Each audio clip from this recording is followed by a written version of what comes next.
அன்பான தோழர்களே, உங்கள் எல்லோருக்கும் ஜீவானாவ சிந்தனை பள்ளி மற்றும் சிங்காரவேல சித்தாந்த பள்ளி சார்பாக என்னுடைய அன்பான வணக்கங்களை தெரிவித்துக் கொள்கிறேன். இப்போது நமக்கு 396வது மெய்நிகர் மேடை தொடங்குகிறது. இந்த மெய்நிகர் மேடையினுடைய நிகழ்வை ஒருங்கிணைத்து தருமாறு நம்முடைய அன்புக்குரிய முனைவர் ஜீவானாவ சிந்தனை பள்ளியினுடைய இணை இயக்குனர் அருமை தோழர் கனிமொழி செல்லத்துறை அவர்களை அன்போடு கேட்டுக்கொள்கிறேன். அன்பான தோழமைகள் அனைவருக்கும் இனிய மாலை வணக்கம். ஜீவானாவா சிந்தனை பள்ளி சிங்காரவேல சித்தாந்த பள்ளியின் 396வது நிகழ்வு இனிதே தொடங்குகிறது. இந்நிகழ்வின் தொடக்கமாக தமிழ்தாய் வாழ்த்து பாட தமிழ்தாய் வாழ்த்து பாட நமது ஜீவானாவா சிந்தனை பள்ளியின் இணை இயக்குனரான சார்ஜ் தோழர் அவர்களை அழைக்கிறோம். தமிழ்தாய் வாழ்த்தின் போது தோழர்கள் அனைவரும் வீடியோவை அணைத்து மரியாதை செய்யுமாறு கேட்டுக்கொள்கிறோம். அன்பான தோழமை நெஞ்சங்களை, ஜீவானாவா சிந்தனை பள்ளியினுடைய 396வது மெய்நிகர் மேடை போது நிகழ்ந்து கொண்டிருக்கின்றது. இந்த மெய்நிகர் மேடையில் நூல் அறிமுகமாக தமிழ் பண்பாடு ஊற்றுகளும் ஓட்டங்களும் என்ற உரை முதல் உரையாக நமது அருமை தோழர் ரவீந்திரன் அவர்கள், இலங்கையை சார்ந்த நமது ரவீந்திரன் அவர்கள் நடத்த உள்ளார்கள். அந்த உரையினுடைய நிகழ்ச்சிக்கு கலந்து கொள்ள வந்திருக்கின்ற அன்பு அத்தனை நெஞ்சங்களையும் அன்போடு வரவேற்று வணக்கத்தினை தெரிவித்துக் கொண்டு தமிழ்தாய் வாழ்த்து பாடுகின்றேன். நீராறும் கடலுடுத்த நிலமடைந்த கெளிலொழுகும் சீராறும் வதனமென திகழ்பரத கண்டமிதில்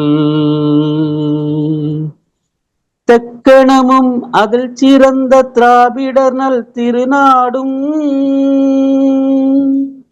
தக்க சிறு பிறை நுதலும் தரித்தனரும் திலகமுமே அத்திலக வாசனை போல் அனைத்துலகும் இன்பமுற எத்திசையும் புகழ் மணக்க இருந்த பெரும் தமிழனங்கே உன் சீரிழமை திறம் வியந்து செயல் மறந்து வாழ்த்துதுமே.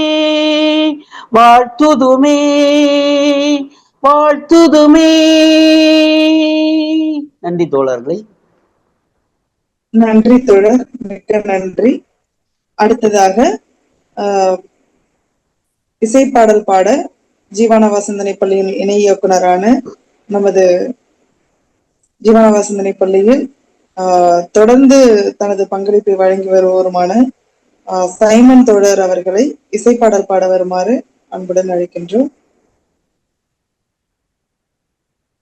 396வது மெய்நிகர் மேடையில் இணைந்திருக்கும் அனைத்து தோழர்களுக்கும் வணக்கம்.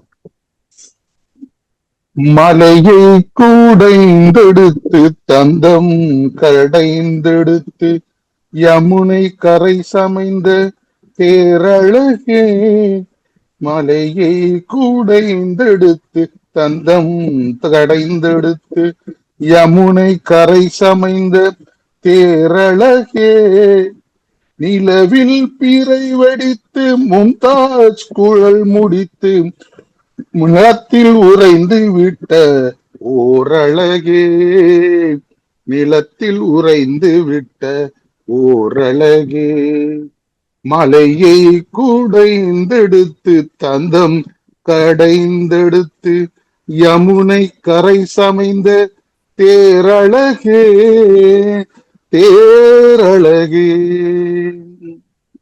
பெண்ணாம் அதிசயத்தில் தன்னை பறிகொடுத்து பின்னிய முகலாய தேனடையோ, பெண்ணாம் அதிசயத்தில் தன்னை பறிகொடுத்து பின்னிய முகலாய தேனடையோ, மண்ணில் விழுந்து விட்ட வண்ணமான வில்லை மறுபடி எழுதுதல் தான் எளிதோ. மண்ணில் விழுந்து விட்ட வனவானவில்லை மறுபடி எழுதுதல் தான் எளிதோ. மலையை குடைந்தெடுத்து தந்தம் கடைந்தெடுத்து யமுனை கரை சமைந்த தேரழகே. கனிந்த பனி இரவும் கனலும் பகல் பொழுதும் துணிந்து செல்லா துணி மறந்த பெண்ணே. கனிந்த பனி இரவும் கனலும் பகற்பொழுதும் துணிந்து செல்லா துளி மறந்த பெண்ணே. ஆற்று மலையினின்றும் மாற்று குறையாமல் நேற்று போல் என்றும் பிறந்த கண்ணே. காற்று மலையினிலும் மாற்று குறையாமல் நேற்று போல் என்றும் பிறந்த கண்ணே. மலையை குடைந்தெடுத்து தந்தம் கடைந்தெடுத்து யமுனை கரை சமைந்த தேரழகே. காதல் உலகில் பெரும் போதை என நினைத்து கண்டேன் தாஜ்மஹால் சித்திரத்தை. காதல் உலகில் பெரும் போதை என நின்று கண்டேன் தாஜ்மஹால் சித்திரத்தை. சீதை இதழமுதை காமன் பருகுதற்கு சிலையை வளைத்த கதை அற்புதத்தை. சீதை இதழ் அமுதை காமன் பருகுதற்கு சிலையை வளைத்த கதை அற்புதத்தை. மலையை குடைந்தெடுத்து தந்தம் கடைந்தெடுத்து யமுனை கரை சமைந்த தேரழகே. நிலவில் பீரை வடித்து மும்தாஜ் குழல் முடித்து நிலத்தில் உறைந்து விட்ட ஓரழகே. நிலத்தில் உறைந்து விட்ட ஓரழகே. மலையை குடைந்தெடுத்து தந்தம் கடைந்தெடுத்து யமுனை கரை சமைந்த தேரழகே. நன்றி தோழர். மிக்க நன்றி தோழர். மிக அருமையான ஒரு பாடல். எத்தனை முறை பாடினாலும் திரும்ப மீண்டும் மீண்டும் கேட்கும் அளவுக்கு தங்களுடைய இனிமையான குரலால் எங்கள் அனைவரையும் மகிழ்வித்த சைமன் தோழருக்கு மிக்க நன்றி. அடுத்ததாக நிகழ்வில் கவிதை சொல்ல வருகிறார் கவிஞர் சக்தி வேலாயுதம். இவர் நெல்லை மாவட்ட கலை இலக்கிய பெருமன்ற செயலாளராக உள்ளார். இன்னும் சிறுகதைகளை எழுதியுள்ளார். இவருடைய கவிதைகள் மிகவும் எழுச்சிமிக்க பல கவிதைகளை எழுதி வரும் சக்தி தோழர் அவர்களை கவிதை சொல்ல வருமாறு அழைக்கின்றோம். அனைவருக்கும் இனிய மாலை வணக்கம். இந்த வாய்ப்பை நல்கிய ஜீவானாவா சின்னடிப்பள்ளி ஒருங்கிணைப்பாளருக்கும் மற்றும் தலைமை பொறுப்பேற்றுக்கும் அனைவருக்கும் மற்றும் நம்முடைய தோழர்கள் அனைவருக்கும் எஸ்கே கங்கா தோழர் முதல் நம்முடைய ராமச்சந்திரன் தோழர் வரை அனைவருக்கும் என்னுடைய மனமார்ந்த நன்றிகளை சொல்லிக்கொண்டு நிகழ்ச்சியை இனிதாய் தொகுத்து வழங்கி கொண்டிருக்கும் அம்மா கனிமொழி செல்லத்துறை அவர்களை வணங்கியும் 2 கவிதைகள். முதல் கவிதை. பிழைக்கட்டும் நதி. கரைகளுக்குள் ஓடிய நதி கரைகளோடு ஓடும் அவலம். தடம் பதித்த நதிப்பாதைகள் இன்றோ தன் தடந்தேடும் நிலைமை. மனித பாவக் கரைசல்களால் பாவமாகி போன மனிதர்களை ஒட்டாத பாதரச நதி. விளையாடிய மீன்கள் வீழ்ந்து மிதக்கும் நதி இருட்டுகள். வழிப்போக்கர்கள் நீரை அள்ளிப்பருகிய காலம் போய் நதியை தள்ளி ஓடும் காலம். ஊர்க்கழிவுகள் மனக்கழிவுகள் கலந்த நதிக்கும் அடர்கருப்பு நிறம் தந்த கழிவுகள் நாம் தான். இந்த நதிப்பாவத்தை எங்கு கழுவப் போகிறோமோ இந்த நதிப்பாவத்தை எங்கு கழுவப் போகிறோமோ இன்னொரு நதியிலா? வேண்டாம், பாவம் அந்த நதி, பிழைத்து விட்டு போகட்டும், பிழையின்றி போகட்டும் இந்த நதி. இது முதல் கவிதை நிறைவுற்றது. அடுத்து இரண்டாவது ஒரு சின்ன கவிதை, தொலைதல். நான் தொலைந்தது உங்களுக்கு தெரிந்திருக்கலாம், நான் தொலைந்தது உங்களுக்கு தெரிந்திருக்கலாம், நான் தொலைந்து கொண்டிருப்பது உங்களுக்கு தெரிந்திருக்கலாம், நான் என்னை தொலைக்கப் போவதும் கூட உங்களுக்கு தெரிந்திருக்கலாம், நான் முழுவதுமாய் எனக்கு கிடைப்பது மட்டும் உங்களுக்கு தெரிய வாய்ப்பே இல்லை. அவ்வாறு தெரிந்திருந்தால் நான் நானாக கிடைக்கவில்லை, நீங்கள் நீங்களாக வாழவில்லை. நன்றி, வணக்கம். இந்த வாய்ப்பை நல்கிய நம் தோழர்கள் அனைவருக்கும் நன்றி கூறி விடைபெற்றுக் கொள்கிறேன். நன்றி, வணக்கம். நன்றி தோழர்.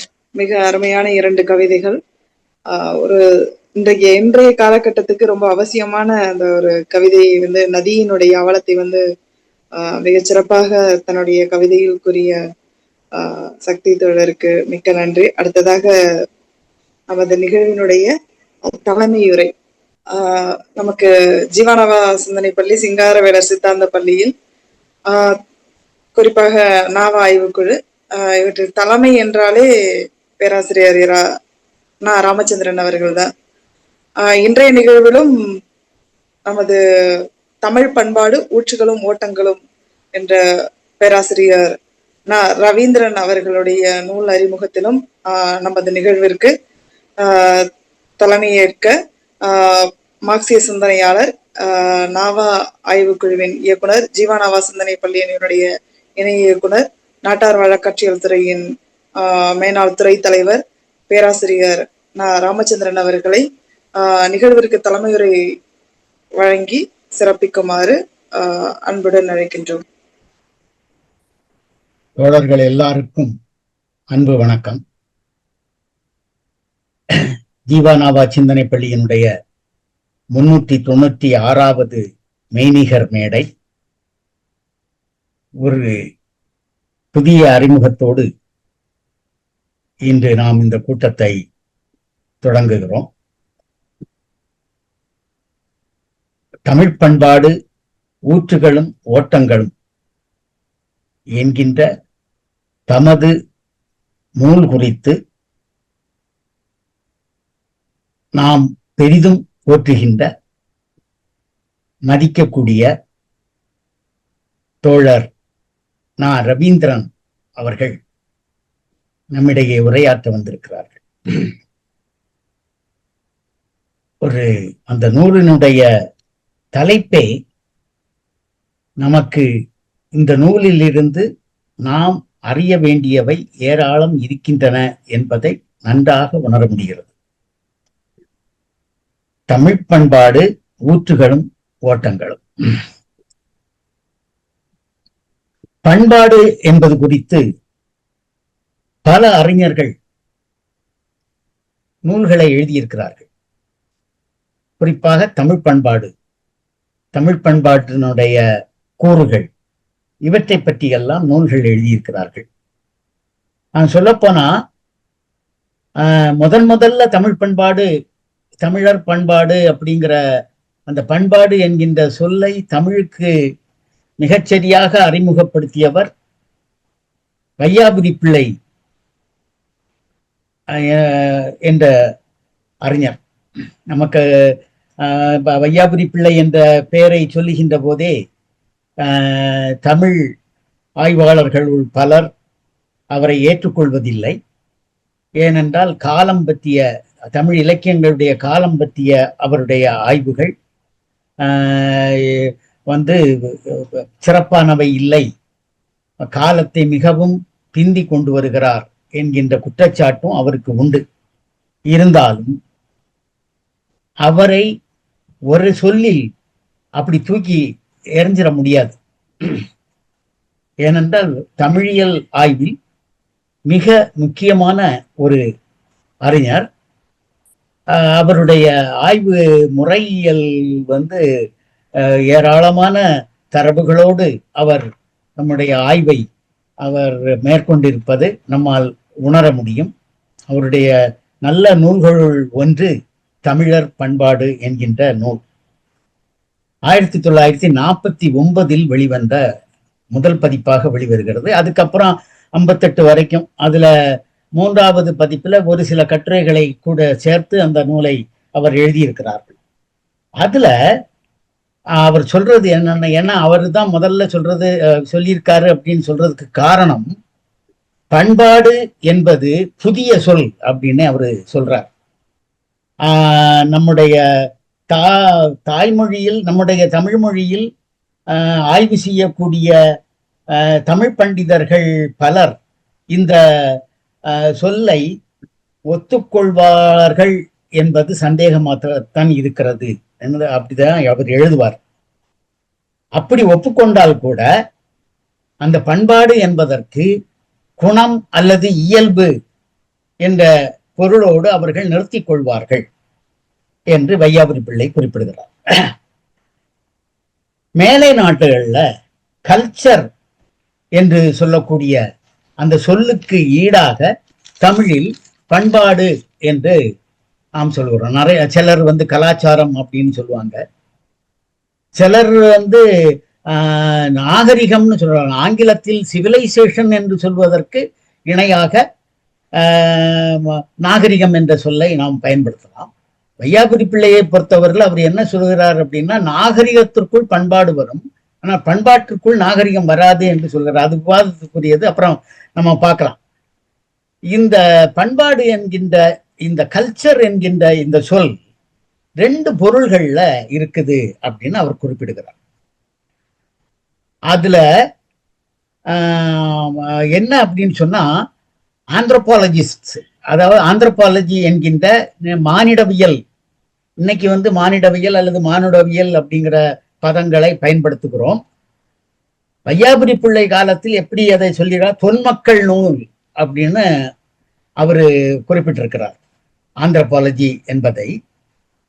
அவங்க என்ன சொல்றாங்க, மக்களுடைய ஆதி வரலாற்றுல ஒவ்வொரு காலத்திலும் அவர்கள் உருவாக்கி கொண்ட கருவிகள், பழக்க வழக்கங்கள், நம்பிக்கைகள், சமயம் பற்றிய கொள்கைகள், இவையெல்லாம் வெளிப்படுத்தக்கூடிய ஒரு அறிவு நிலை என்று மானிடவியலர்கள் சொல்லுவதை அவர் குறிப்பிடுகிறார். அதற்கு பிறகு மானிடவியலர்கள் பல்வேறு விளக்கங்களை எல்லாம் பண்பாட்டிற்கு கொடுக்கிறார்கள்.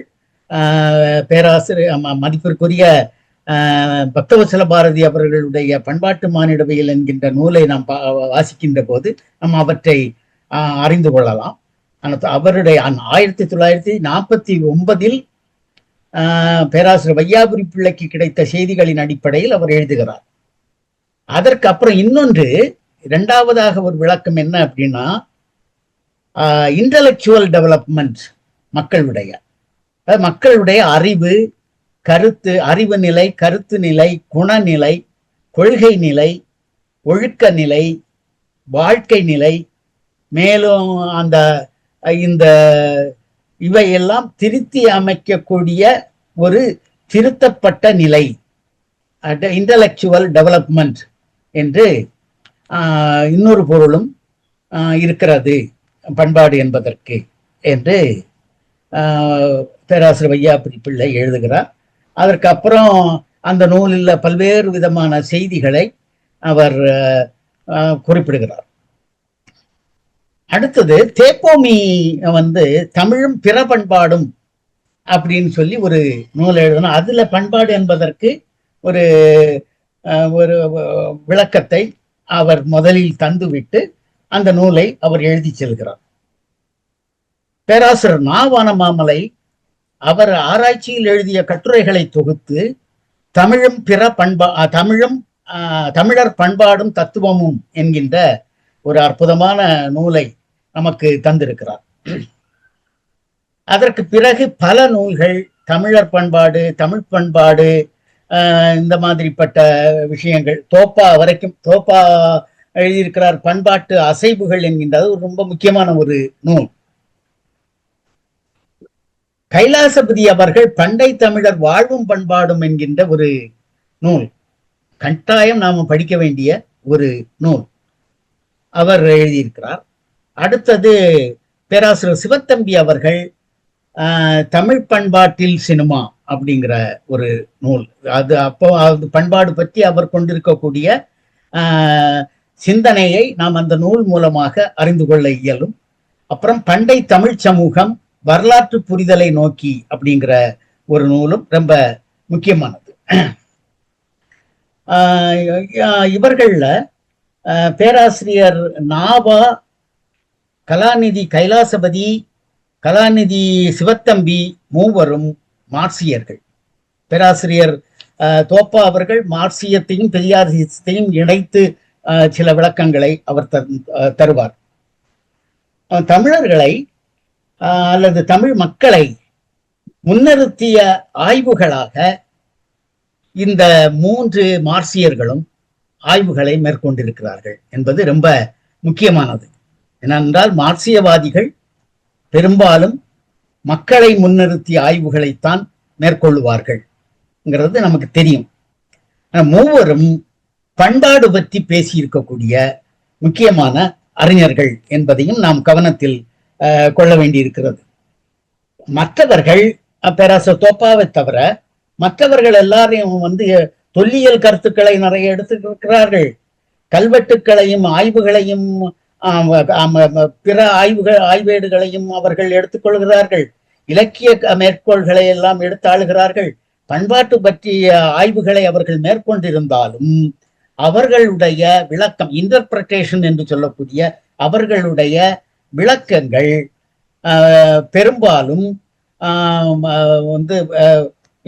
இந்த மூவருடைய ஆய்வுகள் மாதிரி அல்லாமல் அவர்களிடமிருந்து தரவுகளை நாம் எடுத்துக்கொள்ளலாம். ஆனால் இன்டர்பிரட்டேஷன் என்பது மக்கள் சார்புடையதாக பெரும்பாலும் இருக்காது. அது ரொம்ப குறிப்பிடும்படியாக நாம் கவனத்தில் கொள்ள வேண்டியிருக்கிறது.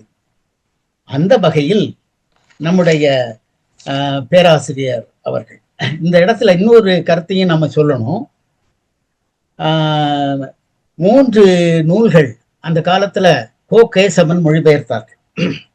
ஜார்ஜ் தாம்சனுடைய நூல்கள். அந்த நூல்கள் மனித சமூக சாரம், பின்னாடி எஸ்.வி. ராஜதுரை அவர்கள் மனித சாரம் என்று மொழிபெயர்த்திருப்பார்கள். மனித சாரம், மனித சமூக சாரம் அப்படின்றது மார்க்ஸ் முதல் மாசேதுங் வரை என்கின்ற நூல். பேராசிரியர் ரவீந்திரன் அவர்களுடைய நூலை வாசிக்கின்ற போது மாசேதுங் பற்றி மார்க்சிய ஆய்வாளர்கள் மிக தெளிவான சிந்தனையை உடையவர்களாக நாம் இருக்க வேண்டும் என்பதையும் நம்மால் உணர முடிகிறது. அதே மாதிரி மார்க்ஸ் முதல் மாசேதுங் வரை என்கின்ற ஒரு நூல், அந்த நூல் ரொம்ப முக்கியமானது. இன்னொரு நூல் சமயம் பற்றி, அது நான் வாசித்தது இல்லை. இந்த மாதிரிப்பட்ட மொழிபெயர்ப்புகள் வெளிவந்தன. பின்னாடியும் அந்த மொழிபெயர்ப்பு செப்பம் செய்யப்பட்டு இப்பொழுது நமக்கு கிடைக்கின்றன, அவைலபிள் இன்னைக்கு. இதுவை எல்லாம் எதற்காக நாம் சொல்கிறோம் என்றால், பேராசிரியர் ரவீந்திரன் அவர்களுடைய நூலை விளங்கிக் கொள்வதற்கு நாம் மேற்கண்ட ஆய்வாளர்கள் பற்றியும் அந்த ஆய்வாளர்கள் மேற்கொண்ட ஆய்வுகள் பற்றியும் பண்பாடு குறித்த அவர்களுடைய சிந்தனை பற்றியும் மானிடவியல் அறிவும் சமூகவியல் அறிவும் மார்க்சிய அறிவும் கொண்டு அந்த நூலை நாம் விளங்கிக் கொள்ள இயலும் என்பது சந்தேகமே இல்லை. அதனால தோழர் ரவீந்திரன் அவர்கள் சந்திக்கக்கூடிய பிரச்சனைகள், அதாவது நான் விளையாட்டுக்காக சொல்றேன், நமக்கு முட்டுல பசி, இலங்கைக்காரங்களுக்கு வயிற்றுல பசிங்க. ஏன்னா அவங்க நேரடியாக பிரச்சனைகளை சந்தித்து கொண்டிருக்கிறார்கள். அப்போ தமது தாய் நாட்டினுடைய சமூக பண்பாட்டு அரசியல் நெருக்கடிகள் அது ரொம்ப முக்கியமானது. அதன் அடிப்படையில் தான் அவருக்கு இந்த பார்வை கிடைத்திருக்கிறது. அவர் கற்றிருக்கக்கூடிய மார்க்சிய ஞானம், இந்த மாதிரிப்பட்ட விஷயங்கள். அதே மாதிரி ஜார்ஜ் தாம்சன் மாதிரிப்பட்ட ஆய்வாளர்களுடைய ஆய்வினுடைய தாக்கமும் அவருக்கு இருக்கும். நான் நூலை முழுக்க வாசிக்கவில்லை, அவருடைய தாக்கமும் அதில் இருக்கும். அப்ப அவர் என்ன செய்யறாருன்னா, தமது தாய்நாட்டின் சமூக பண்பாட்டு அரசியல் நெருக்கடிகளை உணர்ந்து தமிழ் பண்பாடு ஊற்றுகளும் ஓட்டங்களும் என்ற தலைப்பில் இந்த நூலை ஆக்கி தந்திருக்கிறார் என்று உணர முடிகிறது. எனவே இன்று முதல், இனி எத்தனை முறை அவர் தரப்போகிறார் என்று தெரியவில்லை, இன்று முதல் உரை, அந்த உரை நமக்கு ரொம்ப முக்கியமான உரையாக இருக்கும். அந்த உரைகள் நமக்கு மிகவும் முக்கியமான உரைகளாகத்தான் இருக்க போகின்றன. எனவே நாம் அவருடைய உரையை கூர்ந்து கவனித்து சர்வதேச அரசியல் பண்பாட்டையும் நாம் உணர்ந்து கொள்ள வேண்டும் என்கின்ற எண்ணத்தில் நாம் நமக்கு அவரை பயன்படுத்தி கொள்ள வேண்டும் என்று கோரி என்னுடைய தலைமை உரையை முடித்துக் கொள்கிறேன். நன்றி, வணக்கம். அன்பான தோழர்களே, ஒருங்கிணைப்பு செய்து கொண்டிருக்கக்கூடிய அருமை தோழர் கனிமொழி செல்லத்துறை அவர்களுக்கு வேறு ஒரு அவசியம் வந்த காரணத்தால் அவர்கள் தொடர்ச்சியாக செய்ய முடியவில்லை. நாம் இதை தொடர்ந்து செய்வோம். அன்பான தோழர்களே, அருமையான ஒரு தலைமை உரையை நம்முடைய நண்பன் பேராசிரியர் ராமச்சந்திரன் அவர்கள் நமக்கு அளித்திருக்கிறார்கள். ஏறத்தாழ தமிழ் பண்பாட்டு வரலாற்றில் முற்போக்கான பாரம்பரியம் எல்லாவற்றையும் தேடி கண்டுபிடித்து இங்கே ஒரு இடத்தில் சொல்லி நம்முடைய பேராசிரியர் ரவீந்திரன் அவர்களுடைய உரைக்கு ஒரு நல்லதொரு தொடக்கத்தை, ஒரு முகப்பை நமக்கு தந்திருக்கிறார்கள். அவர்களுக்கு ஜீவானவா சிந்தனை பள்ளியின் சார்பில் நம்முடைய அன்பான நன்றிகளையும் வணக்கங்களையும் தெரிவித்துக் கொள்வோம். அடுத்து நம்முடைய பேராசிரியர் ரவீந்திரன் அவர்கள் நம்மோடு உரையாட வருகிறார்கள். ஏற்கனவே ஜீவானவா சிந்தனை பள்ளியில் வந்து உரையாற்றினார்கள். அதுபோல ஆராய்ச்சி கூட்டத்திலும் கூட வந்து உரையாற்றி நமக்கு அறிமுகமான தோழர். நமக்கெல்லாம் சாத்தூர் கலை இலக்கிய பெறும் என்ற மாநாட்டிலிருந்து நேரடியாக அறிமுகம். ஆனா அவருக்கு தமிழகத்தில் ஏராளமான வேர்கள் ஏற்கனவே இருக்கின்றன. குறிப்பாக அவருடைய முனைவர் பட்டத்தை செய்த இடமே சென்னை பல்கலைக்கழகமாக இருக்கிறது. திருக்குறளில் கல்வி சிந்தனை என்ற தலைப்பிலே தான் அவர் தன்னுடைய முனைவர் பட்டத்தை செய்திருக்கிறார். இலங்கை மலையகத்தில் உள்ள கல்வியியல் கல்லூரி, அதே போல வவுனியா தேசிய கல்வியியல் கல்லூரி ஆகிய நிறுவனங்களில் விரிவுரையாளராக பணியாற்றி அவர் நமக்கு இன்று ஓய்வு பெற்று இருக்கிறார். ஓய்வு பெற்றிருந்தாலும் கூட பொதுவாக மார்க்சியவாதிகள் ஓய்வு பெறுவதில்லை. மார்க்சியவாதிகள் பெரும்பாலும் கடைசி மூச்சு இருக்கிறது வரை இயங்கிக் கொண்டேதான் இருப்பார்கள். ஏனென்றால் மார்க்சியா நமக்கு கற்றுத்தந்த பாடமே இந்த உலகத்தினுடைய இயக்கத்தை பற்றி தான் நமக்கு கற்றுத்தந்திருக்கிறது. இயக்கம்தான் வாழ்வு என்பதை நமக்கு கற்றுத்தந்திருக்கிறது. எனவே மார்க்சியவாதிகள் ஒரு நாளும் ஓய்ந்திருப்பதில்லை. அதுபோலவே நம்முடைய தோழர் பேராசிரியர் ரவீந்திரன் அவர்களும் தொடர்ச்சியாக இயங்கிக் கொண்டிருக்கிறார்கள். அது அவருடைய இளமை பருவம் தொட்டு இன்று வரையிலும் இயங்கிக் கொண்டிருக்கிறார்கள். தொடர்ச்சியாக ஒரு எழுத்தாளராக, சிந்தனையாளராகவும் திகழ்ந்து கொண்டிருக்கிறார். அது மிக முக்கியமான ஒன்று. ஏனென்றால் நம்மில் பலர் இயங்கிக் கொண்டிருக்கிறோம் என்றாலும் நம்முடைய சிந்தனைகளை கூர்மைப்படுத்தி அதை எழுத்தாக வடித்து நமக்கு தருவதிலே இருக்கக்கூடிய சிக்கல்கள் உண்டு. ஆனால் நம்முடைய பேராசிரியர்கள் தொடர்ச்சியாக இயங்கிக் கொண்டிருக்கிறார்கள். இதுவரை 19 நூல்களை அவர்கள் நம்முடைய தமிழுக்கு தந்திருக்கிறார்கள். இப்போது நாம் பேசவிருக்கிற இந்த தமிழ் பண்பாடு ஊற்றுகளும் ஓட்டங்களும் என்பது அவருடைய 19வது நூல். ஆனால் இந்த 19வது நூல் எப்படிப்பட்ட நூலாக இருக்கிறது என்று சொன்னால், அவருடைய கழிந்த 1/4 நூற்றாண்டுக்கு மேலாக அவர் எந்த சிந்தனை பாதையில் பயணித்தாரோ அந்த எல்லா பயணத்தினுடைய வளைவுகளையும் நெளிவுகளையும் அதனுடைய ஏற்றங்களையும் இறக்கங்களையும் எல்லாவற்றையும் இணைத்து தரக்கூடிய ஒரு மிக அற்புதமான ஒரு பணியை செய்திருக்கிறார். அது மிக முக்கியமானது.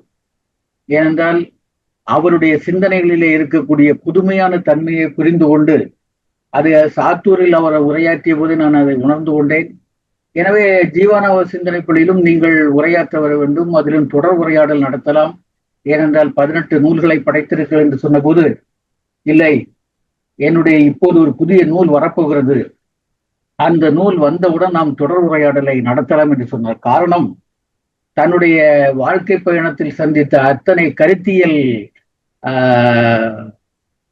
களங்களையும் இணைக்கின்ற நூலாக இந்த நூல் இருப்பதால் இதை அடியொற்றி இதை முன்வைத்து நாம் உரையாடலாம் என்று நம்மோடு பேசினார்கள். அந்த நூல் வந்தவுடனேயே அந்த நூலை 2 பிரதி அனுப்பி எனக்கே எறும்பதாக இருந்தது. ஏனென்றால் ஒரு நூலினுடைய விலை 2400 ரூபாய். இலங்கையினுடைய நாணய மதிப்பில் 2400 ரூபாய் பெருமானம் உள்ள அந்த நூல் எனக்கு ஒரு பிரதியும் நம்முடைய நண்பர் ராமச்சந்திரனுக்கு ஒரு பிரதியுமாக அனுப்பி தந்தார்கள். அந்த நூல் நம்முடைய இனி உள்ள ஏறத்தாழ ஓராண்டுக்கு மேலாக இந்த உரையாடல் நடக்கவிருக்கிறது. அந்த உரையாடலில் இந்த நூலை நாம் திருப்பி திருப்பி பேசவிருக்கிறோம். குறிப்பாக அந்த நூல் தமிழகத்தில் அதிவிரைவில் கிடைப்பதற்கான ஏற்பாடுகள் நடக்கும் என்று நினைக்கிறேன். ஏனென்றால் 2400 ரூபாய் கொடுத்து நம்மால் வாங்க முடியாது. ஆனால் தமிழ்நாட்டில் இங்கே இந்திய பதிப்பாக வரும்போது அதனுடைய விலை ஓரளவுக்கு நியாயமாக இருப்பதற்கு வாய்ப்பு இருக்கிறது. அற்புதமான ஒரு தோழரை நாம் இன்றைக்கு நம்முடைய தொடர் உரையாடலுக்கு அழைத்திருக்கிறோம். பாரதியின் மெய்ஞானம் என்ற ஒரு நூல், அதை பற்றி நம்முடைய பேராசிரியர் ஆனந்தகுமார் அவர்கள் மிக மிக சிலாகித்து நம்முடைய கூட்டத்திலே ஒரு முறை பேசினார். அந்த பாரதியின் மெய்ஞானம் தொடங்கி இன்று இந்த புதிய நூல் வரையில் பார்க்கின்ற போது பலவிதமான பரப்புகளில் அவர் பயணப்பட்டிருக்கிறார். ஒரு பயணம் அல்ல, பலவிதமான பயணங்கள். அது மார்க்சியம் சார்ந்தும், இலக்கியம் சார்ந்தும், பண்பாடு சார்ந்து, வரலாறு சார்ந்து, ஜாதி சார்ந்து, அல்லது பண்பாடு சார்ந்து, அல்லது தேசிய இனம் சார்ந்து என்று சொல்லி இன்றைக்கு 21ஆம் நூற்றாண்டில் நாம் நேரடியாக சந்தித்துக் கொண்டிருக்கிற அதிமுக்கியமான பிரச்சனைகளை பற்றியெல்லாம் அவர்கள் தொடர்ச்சியாக பேசி வருகிறார்கள். அது நமக்கு கிடைத்த ஒரு மிக முக்கியமான விஷயமாக இருக்கிறது.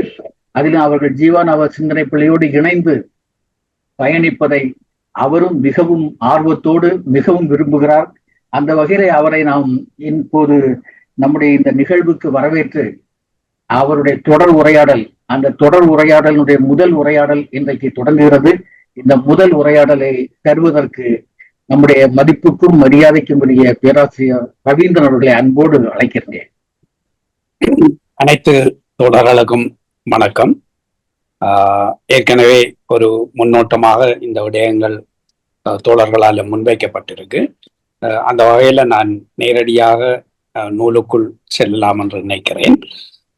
இந்த நூல் நான் இதுவரை எழுதி வந்த நூல்களினுடைய ஒரு தொகுப்பாக எழுத வேண்டும் என்ற நோக்கத்தோடு நான் தயாரித்து வைத்திருந்த வேளையில இங்க உள்ள மின் இதழ் எழுனா என்பது அவர்கள் இப்ப அச்சு இதழாகவும் அதை கொண்டு வருகிறார்கள் மாதாந்தம். அதற்கு கட்டுரை தொடர் கேட்ட போது நான் ஏற்கனவே தயாரித்து வைத்திருந்த தமிழ் பண்பாடு ஊற்றுக்களும் ஓட்டங்களும் என்கிற இந்த நூலை கொடுத்திருந்தேன். அது வெளிவந்து இந்த ஒரு மாதத்துக்கு மேல்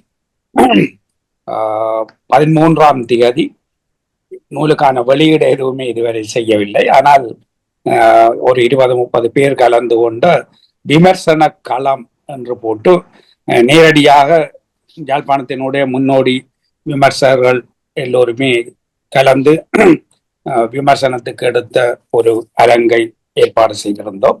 அதுல பல கேள்விகளும் விமர்சனங்களும் முன்வைக்கப்பட்டன. அந்த அடிப்படைகளை உள்வாங்கி கொண்டு நான் இந்த என்னுடைய நூலை முன்வைப்பதை தொடங்குகிறேன். ஒரு வகையில் தோழர் எஸ்.கே. கங்கா சொன்னது போல உடனடியாக இந்தியாவில் அது பயிற்சிக்கு வரும் என்றது எனக்கு தெரியாது. அதனாலேயும் தான் நான் இல்லை இப்படியான ஒரு மெய்நிகர் மேடையில் இந்த நூலை வெளிப்படுத்துவது ஆரோக்கியமா இருக்கும் என்ற முடிவுக்கு இருந்தேன். இந்த நூல் ஏற்கனவே தலைமை தாங்கிய தோழர் ராமச்சந்திரன் அவர்கள் சொன்னதை போல இலங்கையினுடைய அனுபவங்கள், அது நானே ஏனைய நூல்கள்ல ஒரு விஷயத்தை சொல்லியிருந்தது. இந்திய சுதந்திர போராட்டத்தினுடைய வீச்சு என்பது அளப்பெரியது. உலக சமூக மாற்றத்துக்கான போராட்டங்கள், விடுதலை போராட்டங்களுக்கு இணையாக மிகவும் உச்சத்தில் மதிக்கக்கூடிய ஒன்று இந்தியாவின் சுதந்திர போராட்ட அலை. அந்த சுதந்திர போராட்டம் நடந்த காலத்தில் இலங்கையில் எந்த ஒரு சுதந்திரத்துக்கான அக்கறைகளும் இருக்கவில்லை. ஆகமின்றி இந்திய சுதந்திர போராட்டத்தை ஆதரிக்கின்ற அதனுடைய கருத்தியல்களை ஓரளவுக்கு உள்வாங்கி வெளிப்படுத்துகிற அளவில தான் இலங்கை களம் இருந்தது. ஏனென்றால் இலங்கை முழுக்க முழுக்க பிரித்தானிய ஏகாதிபத்தியத்தினால ஒரு செல்ல பிள்ளையாக வளர்க்கப்பட்ட ஒன்று. இந்திய சுதந்திரம் அடைந்தால் கூட இந்தியாவை தொடர்ந்து தங்களுடைய கண்காணிப்பில் வைத்திருப்பதற்கான ஒரு பின்தளமாக தொடர்ந்து இலங்கை இருக்க வேண்டும் என்கிற நோக்கத்தோடு அவர்கள் கையாண்டார்கள். இங்கு எந்த கோரிக்கையும் வைக்கப்படுவதற்கு முன்னரே எங்களுக்கான பல விடயங்களும் கிடைத்து கொண்டிருந்தன. 1932ஆம் ஆண்டு இங்கு சர்வஜன வாக்குரிமை நடைமுறைக்கு வந்துவிட்டது. ஐரோப்பிய நாடுகள் பலவற்றில் அப்போதான் வந்து கொண்டிருந்த சர்வஜன வாக்குரிமை என்பது இலங்கையில 1932ஆம் ஆண்டு கிடைத்த ஒன்று. அப்ப அந்த வகையில சுதந்திரத்துக்கு முன்னர் இங்க பிரச்சனைகள் என்றது சமூக கொந்தளிப்பு என்பது பெரிய அளவில் இல்லை. சுதந்திரத்துக்கு பிறகு இந்தியாவை பொறுத்த வரைக்கும் கிடைத்த அந்த சுதந்திரத்தை ஒவ்வொரு சமூக சக்திகளும் தங்களுக்கானதாக எவ்வாறு பகிர்ந்து கொள்வது என்ற பிரச்சனை தான் ஓடிச்சதே தவிர சமூக மாற்றத்துக்கான பேசு பொருள் அல்லது அதுக்கான உந்துதல் முதல் நிலையில இருக்க இல்லை. தீர்மானிக்கிற சக்தியாக ஒவ்வொரு சமூக சக்தியும் தன்னுடைய நலனை எவ்வாறு வென்றெடுப்பது, பங்கு போடுவது என்பதுதான் பிறகு இருந்தது. ஆனால் அந்த காலத்துல இலங்கையில மிக கூர்மையான அரசியல் சமூக பண்பாட்டு போராட்டங்கள் அதிக அளவில் முன்னெடுக்கப்படுகிற ஒன்றாக இருந்தது. 1956ஆம் ஆண்டில தனி சிங்கள சட்டம் என்று சொல்வது, அது நான் இது ஒரு கொழும்பில ஒரு தோழருக்கு சொன்ன போது அவர் மிகவும் கோபத்தோடு சொன்னார், என்ன இனவாதிகள் சொல்ற மாதிரி நீங்களும் தனி சிங்கள சட்டம் என்று சொல்றீங்க. அப்படி இல்லை, சிங்கள மொழி அரசகர்ம சட்டம், அரசகர்ம மொழி சட்டம், சிங்களத்தை அரசகர்ம மொழியாக பிரகடனப்படுத்திய சட்டம்.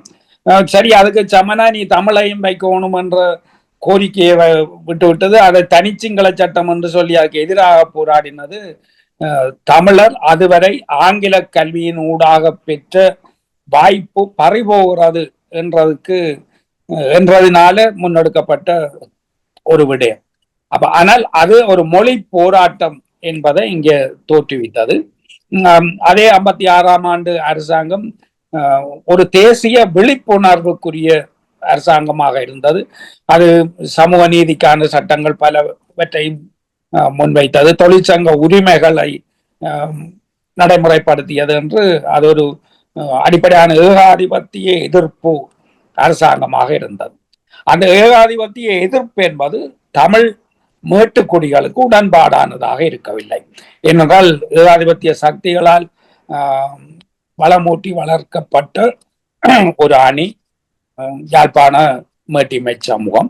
அவர்கள் இலங்கையினுடைய எல்லா பகுதிகளிலையும் உத்தியோக வாய்ப்பை பெற்றிருந்தவர்கள், அதாவது உத்தியோக ஆக்கிரமிப்பு இருந்தது.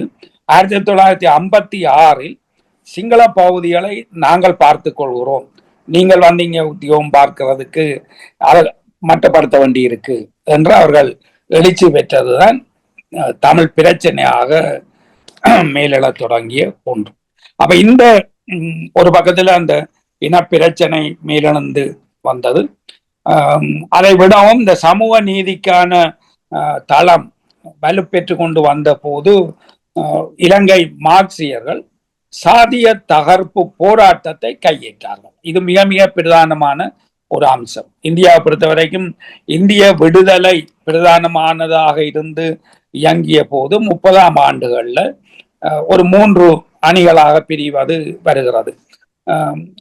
காங்கிரஸ் கட்சியினுடைய தலைமையில ஒரு அரை தாராளவாத அரை பிராமணிய தேசியம் தலைமை தாங்குகின்ற விடுதலை போராட்டம், மார்க்சியர்கள் தலைமை தாங்கி இருக்கக்கூடிய எதிர்காலத்தில் பாட்டாளி வர்க்க புரட்சியை முன்னெடுப்பதற்கு ஒரு முன்னோட்டமாக விடுதலை, அவர்கள் கூட ஒரு பிராமண தேசியம் இதுக்குள்ள தலைமை தாங்குது என்றத கவனம் கொள்ள தவறினார்கள். அதனால இந்த விடுதலை முக்கியம் என்று காங்கிரஸோட ஐக்கியப்படுற அளவுக்கு 3வது அணியாக வந்திருக்கக்கூடிய எதிர்ப்பு அரசியல், தேசிய அரசியலை ஐக்கியத்துக்குரியதாக பார்க்கவில்லை. அதை ஏகாதிபத்திய அடிவருடித்தனம் என்றுதான் மார்க்சியர்கள் அப்போது பார்த்த நிலை இருந்தது. 30ஆம் ஆண்டுகள்ல இருந்து சுயமரியாதை இயக்கம் முன்னெடுத்த திராவிடர் எதிர்ப்பு அரசியல், அதே போல தலித் அரசியல் ஒன்றை அம்பேத்கர் அதே 30ஆம் ஆண்டுகள்ல வடக்கில் முன்னெடுக்கின்ற ஒரு நிலை தோற்றம் பெற்றது. அப்ப இதுல அந்த எதிர்ப்பு அரசியல் என்பது சுதந்திரத்துக்கு எதிரானது என்று பார்க்கப்பட்டதே தவிர அதுவும் பண்ணை அடிமைத்தனத்துக்கு எதிரான ஒரு போராட்டம் என்று பார்க்கப்படவில்லை. ஆனால் இலங்கையை பொறுத்த வரைக்கும் இந்த 30ஆம் ஆண்டுல இது தொடங்க அல்லது 25ஆம் ஆண்டு பெரியார் பிராமண தேசியமாகத்தான் காங்கிரஸ் இருக்கிறது என்று கடும் விமர்சனத்தை முன்வைத்து வெளியேறிய காங்கிரஸ் தமிழகத்தின் தலைவராக இருந்த ஈவேரா பெரியார் அதிலிருந்து வெளியேறின அதே 1925ஆம் ஆண்டு யாழ்ப்பாணத்தில் கீரிமலை என்கிற ஒரு இடத்துல ஒரு மாநாடு யாழ்ப்பாண மாணவர் காங்கிரஸ் என்கிற அமைப்பு நடத்தியது. அதுக்கு தலைமை தாங்கியவர் விபுலானந்த அடிகள். அவர் முழுக்க முழுக்க பாரதியின் சிந்தனைகளை உள்வாங்கி ஒரு சமய பெரியாராக இருந்தாலும் கூட சமூக விடுதலை சார்ந்த பல விடயங்களுக்கு அவர் கருத்து முன்வைப்பவராகவும் இருந்தார். நேரடியாக அந்த மாணவர் காங்கிரசுக்கு தலைமை தாங்கிறவராகவும் இருந்தார். அதில் சாதிய தகர்ப்பு, சாதி முறை தவறானது, அது ஒழிக்கப்பட வேண்டும் என்பது, பெண் ஒடுக்குமுறை இல்லாமல் ஆக்கப்பட வேண்டும், முழுமையான தேச விடுதலை பெறப்பட வேண்டும், அது பாரதியினுடைய கருத்து தாக்கங்கள்லாம். அந்த விடயங்களை முன்வைத்து அந்த யாழ்ப்பாண மாணவர் காங்கிரஸ் இயங்கியது. அவர்கள் அந்த மாணவர்கள் பின்னர் வாலிபர்களாக வருகிற போது 30ஆம் ஆண்டுகள்ல அப்போது இருந்த சமசமாஜ கட்சி என்கிற மார்க்சிய அமைப்பில் இயங்குகிறவர்களாக வந்தார்கள். அவர்கள் தொடர்ந்துமே சாதி அமைப்புக்கு எதிரான போராட்டங்களை, கருத்துக்களை, பண்பாட்டு இயக்கங்களை முன்னெடுக்கிறவர்களாக இருந்தார்கள். அப்ப அந்த வகையில் சாதியத்துக்கு எதிரான ஒரு போராட்டம் என்பது ஆரம்பத்தில் இருந்தே மார்க்சியர்களால் முன்னெடுக்கப்படுகிற ஒன்றாக இருந்தது. அது தேச விடுதலையினுடைய ஒரு பகுதியாக இருந்தது. இந்தியாவில அது எதிர்ப்பு அரசியலாக இருந்தது. ஆனால் இலங்கையில அது தேச விடுதலையின் ஒரு பகுதியாக சாதிய தகர்ப்பு என்பது இருந்து வந்தது. 44ஆம் ஆண்டுக்கு வருகிற போது அனைத்து ஒடுக்கப்பட்ட சாதிகளையும் ஒன்றிணைத்த சாதி முறை தகரட்டும், சமத்துவ நீதி ஓங்கட்டும் என்கிற அமைப்பு, மன்னிக்கவும், சிறுபான்மை தமிழர் மகாசபை, சாதி முறை தகரட்டும் என்பது 66ஆம் ஆண்டுக்குரிய விஷயம். 44ஆம் ஆண்டுல சிறுபான்மை தமிழர் மகாசபை என்கிற அனைத்து ஒடுக்கப்பட்ட சாதிகளும் ஒன்றிணைந்த அமைப்பு உருவாகியது. அது பின்னர் 60ஆம் ஆண்டுகளுக்கு வருகிற போது சாதி முறை தகரட்டும், சமத்துவ நீதி ஓங்கட்டும் என்கிற அக்டோபர் 21 எழுச்சியின் ஊடாக ஆயுதமேந்திய போராட்டமாக, சாதி வரியர்கள் ஆயுதம் கொண்டு ஒடுக்க முனைந்தால் அதனை முறியடிக்கத்தக்க ஆயுத போராட்டமாக அது பரிணமித்த ஒன்று. அதுதான் பின்னர் தீண்டாமை ஒழிப்பு வெகுஜன இயக்கம் என்கிற ஒன்றை உருவாக்கியது. சிறுபான்மை தமிழர் மகாசபையில அனைத்து ஒடுக்கப்பட்ட சாதிகளும் ஒன்றிணைந்திருந்தன. தீண்டாமை ஒழிப்பு வெகுஜன இயக்கம் என்பதில் ஆதிக்க சாதி, இந்தியாவில் பிராமணர்கள் பெற்றிருக்கக்கூடிய நலன், அதிகாரங்கள் என்பவற்றை விடவும் மிக அதிகமான அதிகாரங்களோடு, மேலாதிக்கத்தோடு இருந்த வெள்ளாளர் என்கிற அந்த சாதி பிரிவினர் கூட அந்த தீண்டாமைப்பு வெகுஜன இயக்க செயற்குழுவில் அங்கம் வகித்தார்கள். அப்ப அந்த வகையில் இந்த போராட்ட அனுபவங்கள் என்பது இலங்கை மண்ணிலே கொந்தளிப்பானதாக, இரத்தம் சிந்துவதாக இருந்தவை. இன விடுதலைக்கான போராட்டம், சாதிய தகர்ப்பு போராட்டம் என்கிற அந்த களங்கள். அது தலைமை தோழர் சொன்னது போல அந்த அனுபவங்களுக்கு ஊடாலதான் ஒரு மீள் பார்வையாக தமிழ் பண்பாட்டை பார்க்கிற ஒன்று ஏற்பட்டது. ஆரம்பத்தில் இருந்தே பாரதியின் மெஞ்ஞானம், எங்களுடைய எஸ்.கே. கங்கா அவர்கள் சொன்னது போல பாரதியின் மெஞ்ஞானம் அது பேராசிரியர் கைலாசபதி இதை நீங்க ஒரு தனி நூலாக எழுதணும் என்று வலியுறுத்தியதன் பேரில் எழுதப்பட்ட ஒரு நூல். அதிலே இருந்த வித்தியாசம், பாரதி ஒரு இயக்கவியல் பொருள் முதல்வாதி என்று நான் சொன்னது, அது கைலாசபதிக்கு வித்தியாசமானதாக இருந்தது. அது எப்படி என்றது அதுக்கான விளக்கம் சொன்ன உடனே அவர் இதை எழுதணும் என்று சொன்னதும் நான் அதை தொடர் கே ஏ சுப்பிரமணியத்துக்கு சொன்னதை வைத்து அவர் பின்னர் கைலாசனுடைய மறைவுக்கு பின்னர் 4 வருடங்களுக்கு பின்னர் அதை நான் எழுதுவதும் என்பது வாய்த்தது. அப்ப இது அந்த இந்திய வரலாற்று போக்கொன்று வித்தியாசமானது. பாரதி ஆன்மா பற்றி நிறைய பேசுகிறார், கடவுள் பற்றி நிறைய பேசுகிறார். அந்த வகையில் அவருடைய தெய்வ பாடல்கள், பக்தி பாடல்கள் என்று ஒரு தரப்பு பார்க்கப்படுகிற நிலைமைகள் இருக்கிறது. ஒரு ஆன்மீகவாதியாக, ஒரு கருத்து முதல்வாதியாக பார்க்கப்படுகிற அந்த பாரதி உண்மையில அதுக்குள்ள ஒரு பொருள் முதல்வாத சிந்தனையைத்தான் முன்வைத்தார் என்கிற அந்த கருத்து அப்போது எனக்கு சொல்ல முடிவதாக இருந்தது. காரணம், எங்களுடைய இந்திய சமூகம் என்பது ஐரோப்பிய சமூகம் போல அல்ல, அதுல இருந்து வேறுபட்டது. அப்ப இந்த வேறுபாட்டினுடைய ஒரு அம்சம் தமிழ் சமூகத்தில் திணை மேலாதிக்கத்தின் ஊடாக எங்களுடைய வரலாறு தொடக்கம் பெற்று இயங்கியது. எங்களுக்குள்ள வர்க்க பிளவை விடவும் ஒரு முழு திணையாக மேலாதிக்கம் பெற்ற சமூக இயக்கம் என்பது எங்களுக்கான வித்தியாசங்களை தந்தது. 2000ஆம் ஆண்டிலிருந்து எதிர்ப்பு அரசியல், எதிர் தேசியம் வைத்த அந்த இயங்கு முறை என்பதும், தேச விடுதலை என்பதுக்குள்ள பிராமண ஆதிக்க சாதிகளினுடைய விடுதலை சாத்தியப்பட்டது என்பதும் இரட்டை தேசிய நிலையை உருவாக்கியது. எங்களுடைய தேசியம் ஐரோப்பிய முதலாளித்துவ நாடுகள் உருவாகிய போது பண்ணை அடிமைத்தனத்தை, நிலப்பிரபுத்துவத்தை தகர்த்து வீழ்த்தி கொண்டு ஒரு புதிய சமூக முறை முதலாளித்துவம் உருவானது போல அல்ல. எங்களுக்கான தேசியம் விடுதலையை பெறுகிற போது ஏற்கனவே இருந்த ஆதிக்க சாதிகள் அந்த சுதந்திரத்தை தலைமையேற்கின்றன. அவர்கள் தலைமையேற்கிற போது அது வரைக்கும் பண்ணை அடிமைத்தனத்துக்குள் வைத்து ஒடுக்கப்பட்ட அமைப்புகள், சாதிகள் ஒரு எதிர் தேசிய இயக்கத்தை முன்னெடுக்க வேண்டிய தேவை இருந்தன. ஏனென்றால் அவர்களுக்கு பண்ணை அடிமைத்தனத்தை தவிர்க்க வேண்டியிருந்தது. ஏகாதிபத்திய பிணைப்பிலிருந்து விடுதலை மேலாதிக்க சாதிகளுக்கு தேவைப்பட்டது.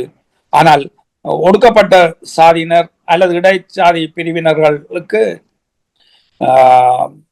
பண்ணை அடிமைத்தனத்தை, நிலப்பிரபுத்துவத்தை ஒழிக்கும் ஒரு தேசியம் தேவைப்பட்டது. அங்கே தேசியம் நிலப்பிரபுத்துவத்தை ஒழித்து நேரடியாக உருவாகின முதலாளித்துவ அமைப்பு.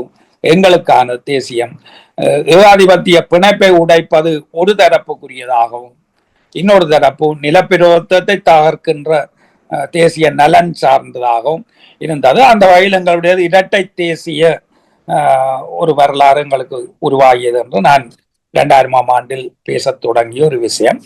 இது எங்களுடைய மருத திணை மேலாதிக்கம் பெற்று உருவாகிய ஒரு வரலாற்று ஓட்டம் என்பதை அப்போது நான் அந்த எழுதியது. அதை தொடர்ந்து வந்த என்னுடைய அடுத்த நூல்களில் அந்த விஷயங்கள் பேசப்பட்டன. இந்துத்துவமும் இந்து விடுதலை நெறியும், அது பிறகு இந்துத்துவம், இந்து சமயம், சமூக மாற்றங்கள், பிறகு மதமும் மார்க்சிசமும், பிறகு சாதி தேசம் பண்பாடு என்கிற அந்த நூல்களுக்கு கூடாலே இந்த விஷயங்கள் தொடர்ந்து பேசப்பட்டு கொண்டு வந்த நிலையில அவை இந்த திணை மேலாதிக்கத்துக்கு ஊடால உருவாகிய இந்த வரலாறின் எங்களுக்கான சமூக அமைப்பு என்பது அதனுடைய தொடர்ச்சியில நான் இறுதியாக எழுதினது 2021ஆம் ஆண்டுகள்ல சாதிய சமூக வரலாற்றில், சாதி சமூக வரலாற்றில் வர்க்க போராட்டம் என்கிற ஒன்று. ஐரோப்பாவில் இருக்கிற வர்க்க போராட்டம் போன்றது அல்ல எங்களுடைய சாதி சமூகத்தினுடைய சமூக மாற்றங்கள் என்பது. அப்ப தோழர் வன்னியசிங்கம் சொன்னார், நீங்க இது எல்லாமே இந்திய அனுபவங்கள்ல இருந்து எழுதுறீங்க, இப்படி ஒரு திணை அரசியல் என்பது எங்களுக்குள்ள இயங்குது என்று நீங்கள் சொல்வதாக இருந்தால் அது இலங்கையில எவ்வாறு இயங்கியது என்று அவர் கேட்ட பேரில் இலங்கை திணை அரசியலில் வர்க்க போராட்டம் என்கிற ஒரு நூல் எழுதோண்டி வந்தது. அது எழுதுகிற போதுதான் ஒரு விஷயம் எனக்கும் பட்டது. நவீன சமூகத்துல திணை அரசியலை முன்னெடுத்தது இலங்கை தான்.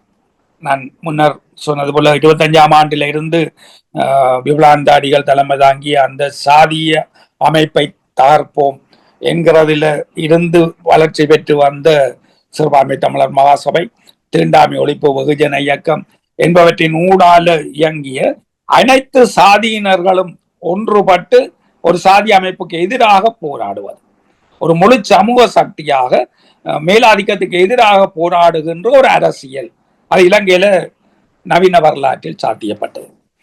அப்ப அதுதான் அந்த திணை அரசியல் என்கிற விடயம். அப்ப இந்த பேசுபொருள் பற்றி பின்னர் இவை எல்லாவற்றையும் தொகுத்து ஒரு நூலாக எழுத வேண்டும் என்று வருகிற போதுதான் நான் இந்த நூலை எழுதுவது அமைந்தது.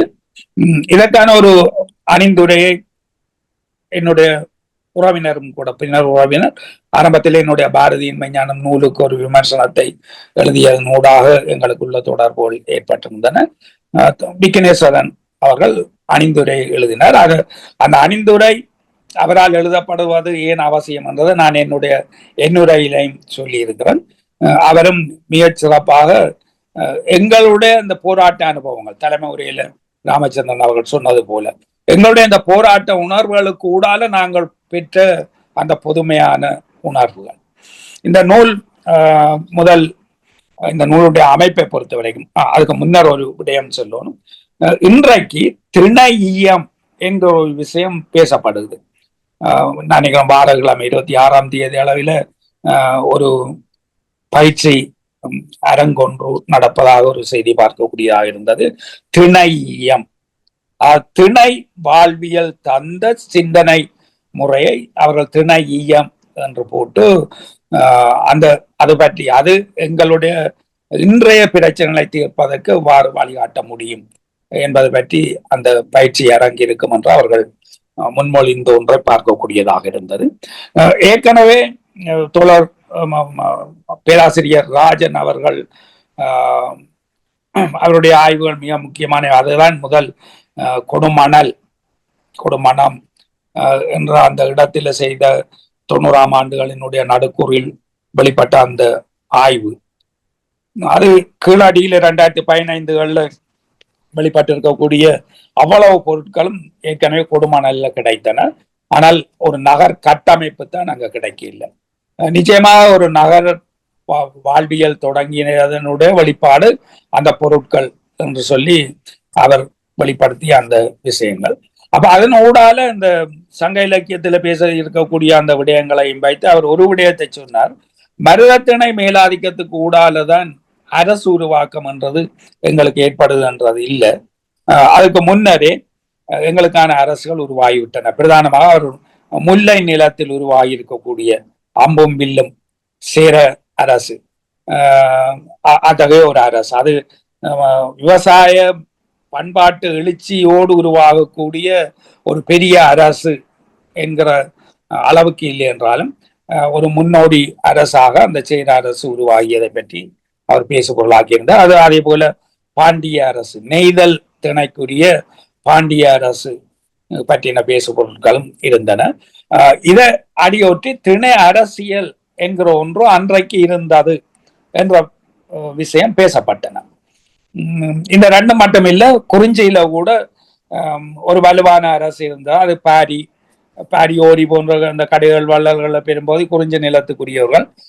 பாரியினுடைய அந்த குறிஞ்சி நிலம் ஆக்கிரமிக்கப்பட்டது பற்றி இலக்கிய வரலாறு பேசுவதை நாங்கள் பார்க்கலாம். அப்ப இந்த குறிஞ்சி, முல்லை, மருதம், நெய்தல் போன்ற திணைகள்ல ஏற்கனவே ஒரு வகையில் வலுவான அரசுகள் இருந்தன. அப்ப ஆகவே அந்த திணை அரசியல், இதுதான் திணை பற்றிய பேசுபொருள் ஒன்று எங்களுடைய இலக்கியத்தில் பேசப்பட்டு அது இலக்கண பதிவை பெறக்கூடியதாக வந்தன. அந்த இலக்கண பதிவாக தொல்காப்பியம் வெளிப்படுத்திய காரணத்தினால்தான் அந்த திணையியம் என்பது இன்றைக்கு கவனம் கொள்ளப்பட்டு அது இன்றைய பிரச்சனைகளின் தீர்வுக்கு ஏற்கனவே இருக்கக்கூடிய ஐரோப்பிய சிந்தனை முறையிலிருந்து வேறுபட்டு இந்த திணையியம் எவ்வாறு வழிகாட்ட முடியும் என்கிற தேடல் ஒன்று இன்றைக்கு உருவாகி இருக்கு என்னென்றால் அன்றைக்குரிய அந்த வார்க்கப்பட்டிருக்கின்றன. ஆனால் அதுக்கு பிறகு இப்ப பேராசிரியர் சிவத்தம்பி அவர்கள் இந்த திணை என்பன எவ்வாறு பிறகு திணை வாழ்வு எவ்வாறு பின்னர் சாதியாக மாறியது என்றதை பார்க்கறதுக்கு தேவை இருக்குன்றதை சொல்லிவிட்டு, ஆனால் அவர் இன்னொரு விடயத்தையும் சொன்னா இந்த திணை மயக்கம் என்றதும் இருக்குது. ஆனபடியால அது முழு தெளிவை தராதுன்றது போல சொன்னதினால அது இந்த சாதி பற்றி காஸ்ட் என்கிற நூல் சுவிதா ஜெய்ஸ்வால் அவர்களுடையது. என்னை பொறுத்த வரைக்கும் இந்த சாதி பற்றி வந்த பல நூல்களுக்குள்ள அது மிகவும் முக்கியத்துவம் உடையது. ஏனென்றால் அது பல அம்சங்களையும் உள்வாங்கி ஏனையவர்கள் பொதுவாக வட இந்திய அனுபவங்கள்ல இருந்து பேசியவற்றுக்கு மாறாக தென்னிந்திய அனுபவங்கள்ல இருந்து பல விடயங்களை உள்வாங்கி பேசுவதாக சுவிராஜ் ஜெய்ஸ்வாலுடைய பார்வைகள் இருந்தன இந்த காஸ்ட் என்ற விஷயத்திலையும். அந்த நூலிலேயே இந்த விஷயத்தை போட்டிருப்பார். பேராசிரியர் சிவத்தம்பி சொன்னது போல திணை என்பது சாதியாக மாறியதில் ஏதாவது இருக்கா என்றது. ஆனால் அவரே சொல்வது போல அது திணை மயக்கத்துக்குரிய விஷயமாகவும் இருக்கிறது என்று அது தொடர் ஆய்வுக்குரியதாக எடுக்கப்படவில்லை. ஏனைய அம்சங்கள்லாம் பிறகு அவரும் முன்னெடுப்பதாக இருந்தன. அப்ப திணை வாழ்வியல் அல்ல திணை அரசியல் அந்த 2000 ஆண்டுக்கு முந்தின அந்த சங்க காலத்தோடைய முடிவுக்கு வந்தது போன்ற ஒரு தோற்றம் இருக்கு. ஏன்னா திணை மயக்கம் அது பிறகு எல்லாம் கலந்து விட்டது. அந்த அந்த மாதிரி 4 நிலங்கள் அல்லது 5வது நிலம் அந்த நிலத்துக்குரிய வாழ்வியல் என்கிற அந்த திணை என்பது முடிவுக்கு வந்தது போன்ற ஒரு கருத்து பல பேரிடமும் இருக்கிறத பார்க்கலாம். திணை என்றால் வெறுமன அந்த 4 நிலம் சார்ந்தது அல்லது அதனுடைய வாழ்வு பண்பாடு சார்ந்தது மட்டுமே இல்லை. திணை என்றதுக்கான அகராதி அர்த்தங்களை பார்த்தா கூட தெரியும். இனமரபு குழுக்கள் என்றது கூட அந்த திணை என்ற சொல்லுக்கு சொல்லப்படுகிற ஒன்று. ஒவ்வொரு இனமரபு குழுவும் கூட ஒரு திணை தான். அது ஒரு முழு சமூக சக்தியாக இயங்கும் பிரிவைத்தான் தமிழ் திணை என்று அர்த்தப்படுத்தி கொண்டது. இத பிரதானமான விஷயம் ஏனைய எந்த ஒரு சமூகங்களும் இது போன்ற ஒன்றை பார்க்காத நிலையில தமிழ் எவ்வாறு இதை பார்த்தது என்கிறது.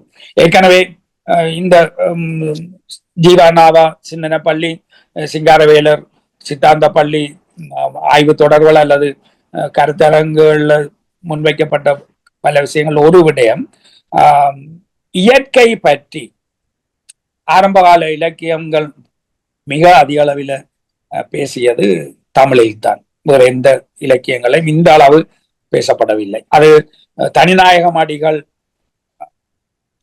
காளிதாசர் பற்றி சொல்கிற போது காளிதாசர் தான் சமஸ்கிருதத்தில் முதல் இயற்கை சார்ந்து பேசியவராக இருந்தார், படைப்போல வெளிப்படுத்துகிறவராக இருந்தார். அவ்வாறு அவர் அதை பெறுவதற்கு காரணமாக இருந்தது அவர் சங்க இலக்கியத்தை படித்திருந்தார். சங்க தமிழ் இலக்கியத்தை படித்த அறிவு உணர்வுகள் தான் காளிதாசர் இயற்கை வழிபாடு பொருளாக ரிக்வேதத்தில எல்லாம் பேசப்பட்டிருக்கு. ஆனால் இயற்கையை மனித வாழ்வோடு உறவு கொண்டு இணைத்து இலக்கியமயப்படுத்தின அம்சம் என்பது காளிதாசர்ல வருது. அதுக்கு காரணம் அவர் சங்க இலக்கியத்தை படித்திருந்தார் என்கிற அம்சம் தனிநாயமடிகளால் வெளிப்படுத்தப்பட்டது. அதுல பிரதானமான விஷயம் இப்போதுதான் நான் ஒரு அவரும் தன்னுடைய பேரை காளிதாசன் என்று வைத்திருக்கிறார். அவர் ஒரு அம்சத்தை சொன்னார். அரங்க கல்லூரி இங்கே நாடக எழுச்சி என்றது வலுவானது. அவர்கள் ஒரு நாடகம் சிங்கள தமிழ் இணைப்போடு அவர்கள் நிறைய விஷயங்களை செய்கிறார்கள். சிங்களத்தில் ஒரு காளிதாசர் என்ற நாடகம் ஒன்று வந்திருந்தது. ஏனென்றால் எங்களுடைய இலங்கை பௌத்த வரலாற்றில் மாவம்சம் நூலில காளிதாசன் பற்றி சொல்லப்பட்டிருக்கு. காளிதாசன் இலங்கைக்கு வந்திருந்தார். அப்ப இலங்கைக்கு வந்திருந்தார் அவர் தமிழ்நாட்டுக்கு கூடால வந்திருப்பார். அப்ப தமிழினுடைய அறிவு இலக்கிய செழுமையை அவர் உள்வாங்கி இருப்பார். ஆகவே தன்னாயமடிகள் சொன்ன விஷயம் அது அவர் ஆதாரங்களோட வெளிப்படுத்தினது இந்த தரவினூடாலேயும் எங்களுக்கு விளக்கம் வரும். அப்படி வந்திருந்த நேரத்தில் அவர் இங்கேதான் இறந்தார், கொல்லப்பட்டார் என்கிற விடயம் அது சிங்கள நாடகமாக போடப்பட்டது பற்றி. அப்ப இந்த அம்சங்கள், இந்த தனித்துவம், தமிழுக்கான இந்த தனித்துவம் அது மற்ற எந்த ஒரு மொழியினுடைய தொடக்கங்களும் பண்பாட்டு இந்த நவீன வரலாற்றின் ஏடறிந்த வரலாற்றுக்குரிய இலக்கிய வரலாற்றில மற்ற எல்லாமே ஏதோ ஒரு வகையில மதம் சார்ந்த வழிபாட்டு முறைகள் சார்ந்த விடயங்களைத்தான் முதல் இலக்கியங்களாக வெளிப்படுத்தும். மலையாளம், கன்னடம், தெலுங்கு எந்த மொழி எடுத்தாலும் எங்களுடைய சிங்கள மொழியில கூட புத்தரினுடைய வரலாறை பேசுகின்ற பூஜாவலிய என்ற நூல் தான் சிங்களத்தினுடைய முதலாவது நூல் 7ஆம் நூற்றாண்டுகள்ல வந்தது. மற்ற எல்லாமே 7ஆம் 8ஆம் 9ஆம் நூற்றாண்டுகள்ல தான் மற்ற மொழிகளுக்கான முதல் நூல்கள் வருகின்றன. அவை எல்லாமே மகாபாரதம் அல்லது ராமாயணத்தை முதல் நூல்களாக வெளிப்படுத்துவனவாக இருந்தன. அப்ப அதிலிருந்து வேறுபட்டதாக இந்த தமிழ் வாழ்வியல் அமைந்தது எவ்வாறு? அப்ப அந்த தேடல் தான் எனக்குரியதாக இருந்தது. அது எனக்கு வந்ததுக்கு காரணம் நான் ஏற்கனவே இது போன்ற மெய்நீகர் கருத்தரங்கள்ல சொன்னது திருக்குறளின் கல்வி சிந்தனை என்றதை ஆய்வுக்கு எடுத்த நிலையில திருக்குறளினுடைய அந்த கல்வி சிந்தனை என்பது அந்த 2500 வருஷங்களுக்கு முந்தின கிரேக்கத்தில் இருக்கக்கூடிய சோக்ரட்டிஸ், பிளேட்டோ, அரிஸ்டோட்டில் போன்றவர்கள் முன்வைத்த கல்வி சிந்தனையை விடவும் மிகவும் ஆழமானதும் வீச்சானதும் ஒரு செறிவான கல்வி சிந்தனை என்கிற ஒன்று தெரிய வந்த பிறகு அது எப்படி சாத்தியப்பட்டது என்பதை தேடுகிற போதுதான் கிறிஸ்து முன் 7ஆம் நூற்றாண்டிலேயே தமிழுக்கான எழுத்தறிவு தொடங்கிவிட்டது. சாதாரணமான வணிகம் செய்கிறவர்களே எழுத்தறிவுடையவர்களாக இருந்தார்கள். அவர்கள் தங்களுடைய பானையோடுகளில் எழுதி வைத்தார்கள் என்கிற அந்த அம்சங்கள். இப்ப கல்வெட்டுகள் எழுதுறது அது படித்தவர்களை கூப்பிட்டு எழுத வைக்கிற விஷயம் வேற. ஆனால் சாதாரணமான வணிகர்கள் கிறிஸ்துக்கு முன் 7ஆம் நூற்றாண்டில கிடைத்த அந்த பானை ஓடுகளினுடைய எழுத்துகள் சாதாரணமான வணிகர்களை தங்களுடைய பெயர்களை எழுதுவது அல்ல அது இருக்கக்கூடிய விடயங்களை எதையாவது பதிந்து வைக்கிற ஒரு எழுத்து முறையை அவர்கள் கற்றிருந்தார்கள். அப்ப அந்த சாத்தியம் எப்படி ஏற்பட்டது? விவசாய எழுச்சி என்றது கிறிஸ்துக்கு முன் 3ஆம் நூற்றாண்டில் தான் சாத்தியப்படுது. அந்த கிறிஸ்துக்கு முன் 3ஆம் நூற்றாண்டில விவசாய எழுச்சி ஏற்பட்ட போதுதான் மருத திணை ஏனைய திணைகளை ஆக்கிரமிக்கிற ஒரு வரலாறு தொடங்குது. அப்ப அதுக்கு முன்னர் 300 வருடங்களுக்கு முன்னரே வேளிர்களினுடைய ஆட்சி இங்க ஏற்பட்டிருந்தது, தமிழகத்தில் ஏற்பட்டிருந்தது. அப்ப இந்த வேளிர்களுடைய ஆட்சி என்றது என்ன? அப்ப அவர்கள் ஒவ்வொரு நிலப்பரப்புக்கும் உரிய குறிஞ்சி, மலையும் சார்ந்த, காடும் சார்ந்த முல்லை, கடலும் சார்ந்த நெய்தல், வயல் சார்ந்த இடமான மருதம் என்கிற இந்த திணை வாழ்வு முறை ஒன்று அன்றைக்கு பேசப்படுவதாக இருந்தது. இவற்றை பல நிலப்பரப்புகளுக்கு ஒவ்வொரு நூற்றுக்கணக்கான வேளிர் மன்னர்கள் அந்த காலத்தில் ஆட்சி செலுத்துகிறவர்களாக இருந்தார். ஆனால் இதுல பிரதானமான விஷயம் இந்த வேளிர்கள் என்பது குறுநில மன்னர்கள் என்று நாங்கள் பின்னர் பார்க்கிற ஒன்று. அப்ப இந்த சொல்ற சிற்றரசர்கள் போன்றதல்ல இது எந்த ஒரு பேரரசும் உருவாகாத ஒரு காலத்துல எல்லோருமே சம அளவில் இயங்கிய அரசு முறை. அந்த வகையில் அதோட அடைய அரசு தான். அங்க எந்த ஏற்றத்தாழ்வுகளுமே இருக்க இல்லை. ஒரு வெளியுடைய ஆட்சி பரப்பு நிலப்பரப்புக்குள்ளேயும் ஏற்றத்தாழ்வு இல்லை. அது அடுத்த ஒரு அரசை ஆக்கிரமிக்கிற நிலையிலையும் இல்லை. பசுநிறை கவர்தல் அப்படியான யுத்தங்கள் நடக்கும். அதுதான் இறந்த வீரர்கள், நடுகள், வணக்கம் எல்லாம் வந்ததுக்கான காரணங்களாக இருந்தவை. அதற்கான ஒரு அரசு. மற்றபடி அது ஏற்றத்தாழ்வு சமூகத்துக்கானது அல்ல. வேணுமென்றால் பெண்ணை விடவும் ஆண் கொஞ்சம் அதிகாரம் கூட பெறுகின்ற ஒரு கருத்தியல் மேலாதிக்கம் ஒன்று ஏற்பட தொடங்கி இருக்கலாம். அது கூட முழு பெண் ஒடுக்குமுறையாக வந்த ஒன்று அல்ல. என்றால் யுத்தத்துக்கு செல்வதெல்லாம் பெரும்பகுதி ஆண்கள் மேற்கொள்கிற காரணத்தினாலும் வந்திருக்கக்கூடிய விடயங்கள். அப்ப ஒரு அரசு என்பதை என்னால் முதலாவது ஒடுக்குமுறை பெண் மீதான ஆண் மேற்கொண்ட ஒடுக்குமுறை. அது அந்த அரசுக்குரிய காலத்திலே தொடங்குதுன்றது எங்கெல்ஸ் குடும்பம் தனிச்சொத்து அரசு ஆகியவற்றின் தோற்றம் நூலில சொன்ன ஒன்று. அப்ப இது அந்த கிறிஸ்துக்கு முன் 3ஆம் நூற்றாண்டுக்கு முந்திய 300 வருடங்களுக்கு மேற்பட்ட காலத்து எங்களுக்கான வாழ்வியல். அப்ப அந்த வகையில அந்த திணை வாழ்வியல் என்பது பின்னரும் கூட, இந்த திணை வாழ்வு தகர்க்கப்பட்ட பின்னரும், மனித திணை மேலாதிக்கம் ஏற்பட்ட பின்னரும் இல்லாமல் போன ஒன்று அல்ல. அது வெறுமன நாங்கள் அந்த நிலப்பரப்பாகவோ பண்பாடாகவோ மட்டும் பார்க்கல. அந்த இனமரபு குழுக்களினுடைய தொடர்ச்சி என்பது அந்த திணை வாழ்வியலாக வருது. அவைதான் சாதிகளாக மாறுகின்றன. மேலாதிக்க சாதி, இடைச்சாதி, ஒடுக்கப்பட்ட சாதிகள் என்கிற ஒன்றாக மாறுகிற வரலாற்றை தான் நான் இந்த நூலுக்கூடால பேசி இருக்கிறேன்.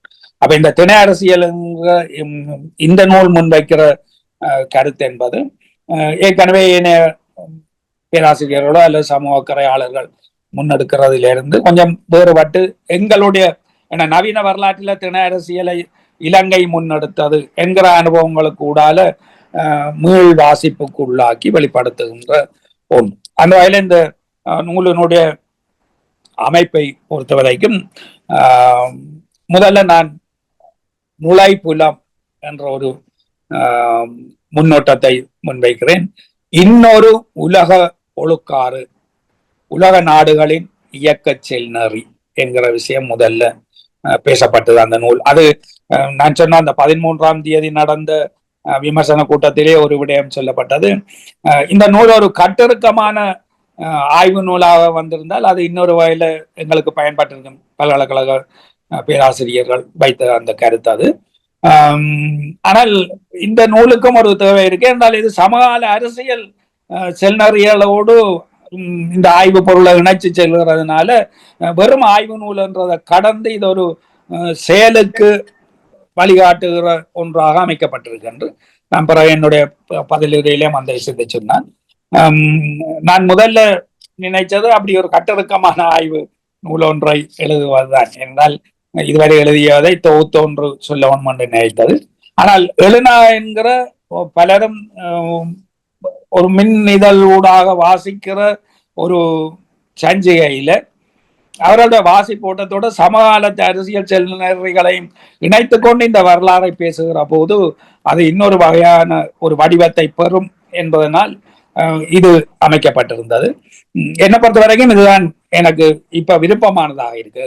அது ஒரு தனி வெறும் கட்டிருக்கமான ஒரு ஆய்வு நூலாக வெளிப்படுத்தியிருந்தால் அது அதனுடைய பயன்பாடு குறைவு. ஆனால் இது எனக்கு திருப்தியை தந்த ஒன்றாக இருந்தது. அந்த வகையில இப்போ ஒரு உலக சமநிலை ஒன்று மாற்றமடைந்து கொண்டு இருக்கிறது. இது ஒரு நிலைமாறு காலமாக இருக்கிறது என்கிற விஷயத்தை நான் 3 வருடங்களுக்கு முன்னர் எழுதியது. அது ஒரு 2018-19 ஆண்டுகள்ல இருந்தே இந்த நிலைமாறு காலம் வீச்சடைய தொடங்கிவிட்டது. 2015 தான் 2015ஆம் ஆண்டு 10 வருடங்களுக்கு முன்னர் தான் சீன கம்யூனிஸ்ட் கட்சி முதல் ஒரு விஷயத்தை சொல்லுது. இதுவரை உலக விவகாரங்கள்ல நாங்கள் கருத்து சொல்வதை கூட தவிர்த்து வந்திருக்கிறோம். ஏனென்றால் எங்களுடைய நாட்டினுடைய பொருளாதாரத்தை வலுவுடையதாக, சோசியலிச கட்டுமானத்தை வலுவுடையதாக எவ்வாறு உருவாக்குவது என்பதில் தான் எங்களுடைய ஈடுபாடுகள் இருந்தன. இப்போது ஓரளவுக்கு அந்த நிலை எங்களுக்கு உறுதி பெற்றிருக்கிறது. அந்த வகையில் உலகுக்கு வழிகாட்டக்கூடிய ஒரு வகையில் தலைமை தாங்க அந்த சொல்லி அவர்கள் பாவிக்கவில்லை. விடுதலை நாடும் தேசங்களுக்கு தலைமை தாங்க வேண்டிய தேவை ஒன்றை அந்த சீனா உணர்ந்து அந்த கம்யூனிஸ்ட் கட்சியில மாநாட்டிலே அவர்கள் 2015ஆம் ஆண்டு முன்வைத்த ஒரு விடயம். அப்ப அதுக்கு பிறகு அந்த அவர்களுடைய செயற்பாடு என்பது வீச்சு பெற்றுக் கொண்டு வந்த நிலையில அப்போதுதான் அமெரிக்க ஒரு விடயம் விளங்கியது. எங்களுடைய அந்த ஒற்றை மைய உலகம் என்பது தகர்ந்து போய்கொண்டிருக்கிறது. இப்போது ருசியாவும் மேலெழும்பி வருகிறது. சீனா முழு அளவில் எங்களை மீவ தொடங்கி கொண்டிருக்கிறது என்கிற விடயம் வந்த போது 2019-20ஆம் ஆண்டுகள்ல இருந்தே இந்த நிலைமாறு கட்டம் என்பது வேகம் பெற தொடங்கியது. அப்ப அந்த நேரத்துல தான் நான் இதை எழுத தொடங்குறேன். 2022ஆம் ஆண்டு அளவில் தொடங்கிய போது நான் இந்த விடயத்தை சொன்னேன். ஒரு உலக சமநிலை மாற்றம் ஒன்று ஏற்பட்டு கொண்டிருக்கிறது, இன்னொரு உலக ஒழுங்கை நோக்கி மாற்றம் நடந்து கொண்டிருக்கிறது என்று. நூலினுடைய உள்ளடக்கத்தை பொறுத்த வரைக்கும் நான் 4 பகுதிகளாக பிரித்திருக்கிறேன். முதலாவது பகுதி திணை வாழ்வியலை தகர்த்து உருவாகிய அரசு. கிறிஸ்துக்கு முன் 3ஆம் நூற்றாண்டில உருவாகிற அரசு என்பது திணை வாழ்வியலை முற்றாக தகர்த்து உருவாகிய ஒரு அரசு. அது முதல் இருந்தது அரை அரசு என்பது வேளிர்கள் நடத்திய கிறிஸ்துக்கு முன் 6ஆம் நூற்றாண்டில இருந்து ஒரு நகர் பண்பாடு வலுவோடு கட்டமைக்கப்பட்ட அந்த காலத்தினுடைய அந்த அரை அரசு, வேளிர்களினுடைய அரை அரசு அது தகர்க்கப்பட்டு திணை வாழ்வியலை தகர்த்து உருவாகிய அரசு. அதுல 4 அத்தியாயங்கள் இருக்குது. 2வது பகுதி அப்படி ஒரு பெரிய மேலாதிக்க பேரரசுகள், 3 பேரரசுகள், மூவேந்தர்களினுடைய பேரரசுகள் உருவாகிய பின்னர் சாதி வாழ்வியல் என்றது எங்களுக்கு தொடக்கம் பெறுது. இது 2வது அம்சமாக 2வது பகுதியாக உள்ளது சாதிய வாழ்வியல். அதுல 9 அத்தியாயங்கள் இருக்குது. 3வது பகுதி சாதிய தகர்ப்பு கருத்தியல்கள். இந்த இயக்கம் நடந்து கொண்டுகிற போதே சாதிய தகர்ப்பு கருத்தியல்கள் என்பன உருவாகின. அதுல மிக பிரதானமான அம்சம் இந்த சாதிய தகர்ப்பு கருத்தியல்கள் கன்னடத்தில லிங்காயத்துகள் வீர சைவம் என்பதன் ஊடாக வருகிறது. பின்னர் வடக்கில சீக்கிய மதமாக வருகிறது. இந்த 2மே ஒரு வகையில நிலப்பிரபுத்துவத்தினுடைய விளிம்பு நிலைக்குரிய சமூகங்கள். நிலப்பிரபுத்துவத்தினுடைய மிக உச்சமான சமூகமாக இருந்தது இந்தியாவிலேயே தமிழ்நாடு தான். இது RS சர்மா அவர்களும் சொல்லியிருந்த ஒரு விஷயம். நிலப்பிரபுத்துவத்தினுடைய உச்சம் தமிழ்நாட்டில இருந்து, அதால சாதிய இறுக்கங்கள் பலவற்றை தமிழ்நாடும் ஏனைய தென் மாநிலங்களும் உருவாக்கின என்ற விஷயத்தை அவர் பேசியிருப்பார். அந்த சாதிய தகர்ப்பு கருத்தியல்கள் என்பது 6 அத்தியாயங்கள்ல பேசப்படும். அடுத்தது 4வது பகுதி சாதிகள், இனத்தேசியங்கள், தேசங்கள். இதுதான் திணைகள். இந்த திணைகள் இடையே சமத்துவம் என்பது 4வது பகுதி. சாதிகள், இனத்தேசியங்கள், தேசங்கள் இடையே சமத்துவம். பாட்டாளி வர்க்கம் கட்டியெழுப்பும் சோசலிச கட்டமைப்பு என்கிற மார்க்சியம் இதுவரை பேசி வந்த சோசலிச முறை என்பது இல்லாமல் போய்விட்டது. இனி தேசங்களிடையே சமத்துவத்தின் ஊடாக சோசலியத்தை வென்றெடுக்கும் ஒரு புதிய வரலாற்று போக்கு தொடங்கி இருக்கிறது என்கிறத விஷயத்தை பேசுகிற ஒன்று. சாதிகள், இனத்தேசியங்கள், தேசங்கள் இடையே சமத்துவமும் ஒப்பில்லாத பொது உடைமை புத்துலகமும். இதுல 5 அத்தியாயங்கள் இயல்கள் வரும். இவையெல்லாம் எழுதி முடித்து எல்லாம் முடிஞ்சு இருந்த போது அவர்களை எழுநா கேட்டிருந்து ஒரு நிறைவுரையும் தாருங்கள் என்று. அவர் சரி முடிவாக ஒரு ஏன்னா முதல் முடிவுரை என்று எழுதியிருந்தனர். அப்ப சரி அந்த 5ல 1 முடிவுரை. அவர் கேட்டது நல்ல ஒரு சந்தர்ப்பமா இருந்தது. அப்பதான் முதல் முறை இலங்கையில எங்களுடைய நாட்டின் சீன தூதுவர் ஒரு விஷயத்தை சொன்னார். இப்போது புதிய உலக ஒழுங்கு ஒன்று தோன்றி இருக்கிறது. இந்த புதிய உலக ஒழுங்கில அமெரிக்காவின் மேலாதிக்கம் இனி இல்லை. இந்து சமுத்திரத்தில இந்தியாவும் இலங்கையும் சீனாவும் ஒன்றிணைந்து எவ்வாறு எங்களுடைய நாடுகளின் வளத்தை பெருக்குவது என்பதை நாங்கள் பார்க்க வேண்டும் என்று. அப்ப இந்த நிறைவுரையில நான் அதைத்தான் தொடங்கி வச்சேன். இந்தியாவும் சீனாவும் ஒன்றுபட்டு இயங்க முடியுமா? அதன் வித்தியாசம். இந்த நான் சொன்ன அந்த 13ஆம் தேதி விமர்சனத்திலே ஒரு பேராசிரியர் அந்த விஷயத்தை சொல்லியிருந்தார், ராஜேஷ் கண்ணன். இப்போது இந்தியாவும் சீனாவும் இப்படி ஒரு நெருக்கத்துக்கு வந்ததுன்றது உலகத்துக்கு வெளிப்படுற அது ஆச்சரியப்படுதுதான். ஆனால் வெளிப்பட்டு இருக்கு. ஆனால் 3 வருடங்களுக்கு முன்னர் அப்போ இந்தியா சீனா மிக பகையோடு எல்லா சண்டைகளும் கொஞ்சம் கொஞ்சம் கையள போல் நடந்து கொண்டிருந்த நேரம் இந்தியா சீன பொருட்கள் எல்லாவற்றையும் தடை செய்கிறோம், எதுவும் வரக்கூடாது அறிவித்த நேரம். ஆனால் அந்த நேரத்தில் என்னால் இந்த திணை அரசியல் என்றதுதான் இனி முன்னெடுப்பதாக இருக்கும். சோவியத் யூனியனும் அமெரிக்காவும் பனிப்போர் நடத்தியது போன்ற ஒரு உலக செல்நெறி இனி இல்லை. இனி முதல் நிலைக்குரியது சீனா, இரண்டாம் நிலைக்குரியது இந்தியா, மூன்றாம் நிலைக்கு அமெரிக்கா போய் கொண்டிருக்கு. ஏற்கனவே இரண்டாம் நிலைக்கு போனாச்சு அமெரிக்கா. இனி மூன்றாம் நிலைக்கு அமெரிக்கா போற நிலைதான் இப்ப இந்தியாவோட அமெரிக்கா செய்கிற மோதல்கள். ஆனால் நிச்சயமாக இந்த இயங்கியல் இந்தியாவை அமெரிக்காவிடம் மேலான நிலைக்கு கொண்டு செல்லும். அப்படி கொண்டு செல்ற போது அது அமெரிக்க அல்லது ஐரோப்பிய திணைக்கு எதிரானதாக இருக்க போறதில்லை. ஏகாதிபத்திய திணையினுடைய தலைமை சக்தியாக இந்தியா இருக்கு. அதுக்குரியதாக அவர்கள் ஆக்கி கொண்டிருக்கிறார்கள். அது அந்த வகையில நான் இந்தியாவினுடைய இந்த வளர்ச்சி என்றது பதியம் வைத்து உருவாக்கப்பட்ட ஏகாதிபத்தியம். இப்ப ஐரோப்பா ஏகாதிபத்தியம் வளர்ந்ததோ, பின்னர் அமெரிக்கா அந்த ஏகாதிபத்திய தலைமையை பெற்றது என்பதோ அவர்கள் தங்களுடைய இயக்கங்களுக்கு ஊடாக வந்த ஒன்று. ஆனால் இந்திய அது மாதிரி சீனா இன்றைக்கு முதல் நிலை பொருளாதாரத்தை நோக்கி செல்கிறது என்றால் அது அவர்களுடைய அரசியல், பொருளாதார, சமூக கட்டமைப்பு அந்த மார்க்சியத்தினுடைய வழிகாட்டலினால பெற்ற ஒன்று. ஆனா இந்தியா நிறைய குழப்பங்களோட உள்ள ஒன்று. அவ்வாறு இருந்தும் கூட அது ஏகாதிபத்திய நாடுகளின் தலைமை நாடாக மாறுகிற ஒரு மாற்றம் நடந்து கொண்டிருக்கு. அது பதியம் வைத்து வளர்க்கப்பட்ட ஒன்று. இப்ப சீனாவில இந்த வளர்ச்சி எல்லாம் வந்து விட்ட உடனே பார்மசி அல்லது துணி நூல் துணி போன்ற உற்பத்திகள், காமெண்ட்ஸ் எல்லாம் இந்தியாவுக்கு மாற்றப்பட்டதுகளுக்கு கூடால பிரதான அந்த பார்மசியினுடைய வளர்ச்சி என்பது, மருந்து உற்பத்தியினுடைய வளர்ச்சி என்பது இந்தியாவுக்கு வாய்த்த ஒரு மிகப்பெரிய விஷயங்கள். அப்ப இவற்றினோட அல்லது அந்த கார், தொலைக்காட்சி அல்லது மொபைல் போன் போன்ற இந்த உற்பத்திகள் எல்லாம் இந்தியாவுக்கு மடைமாற்றப்பட்டு கொண்டிருந்த நூடால பதியம் வைத்து வளர்க்கப்படுற ஒரு ஏகாதிபத்தியமாக இந்தியா வளர்ந்து கொண்டு இருக்கிறது என்கிற அந்த அம்சம்.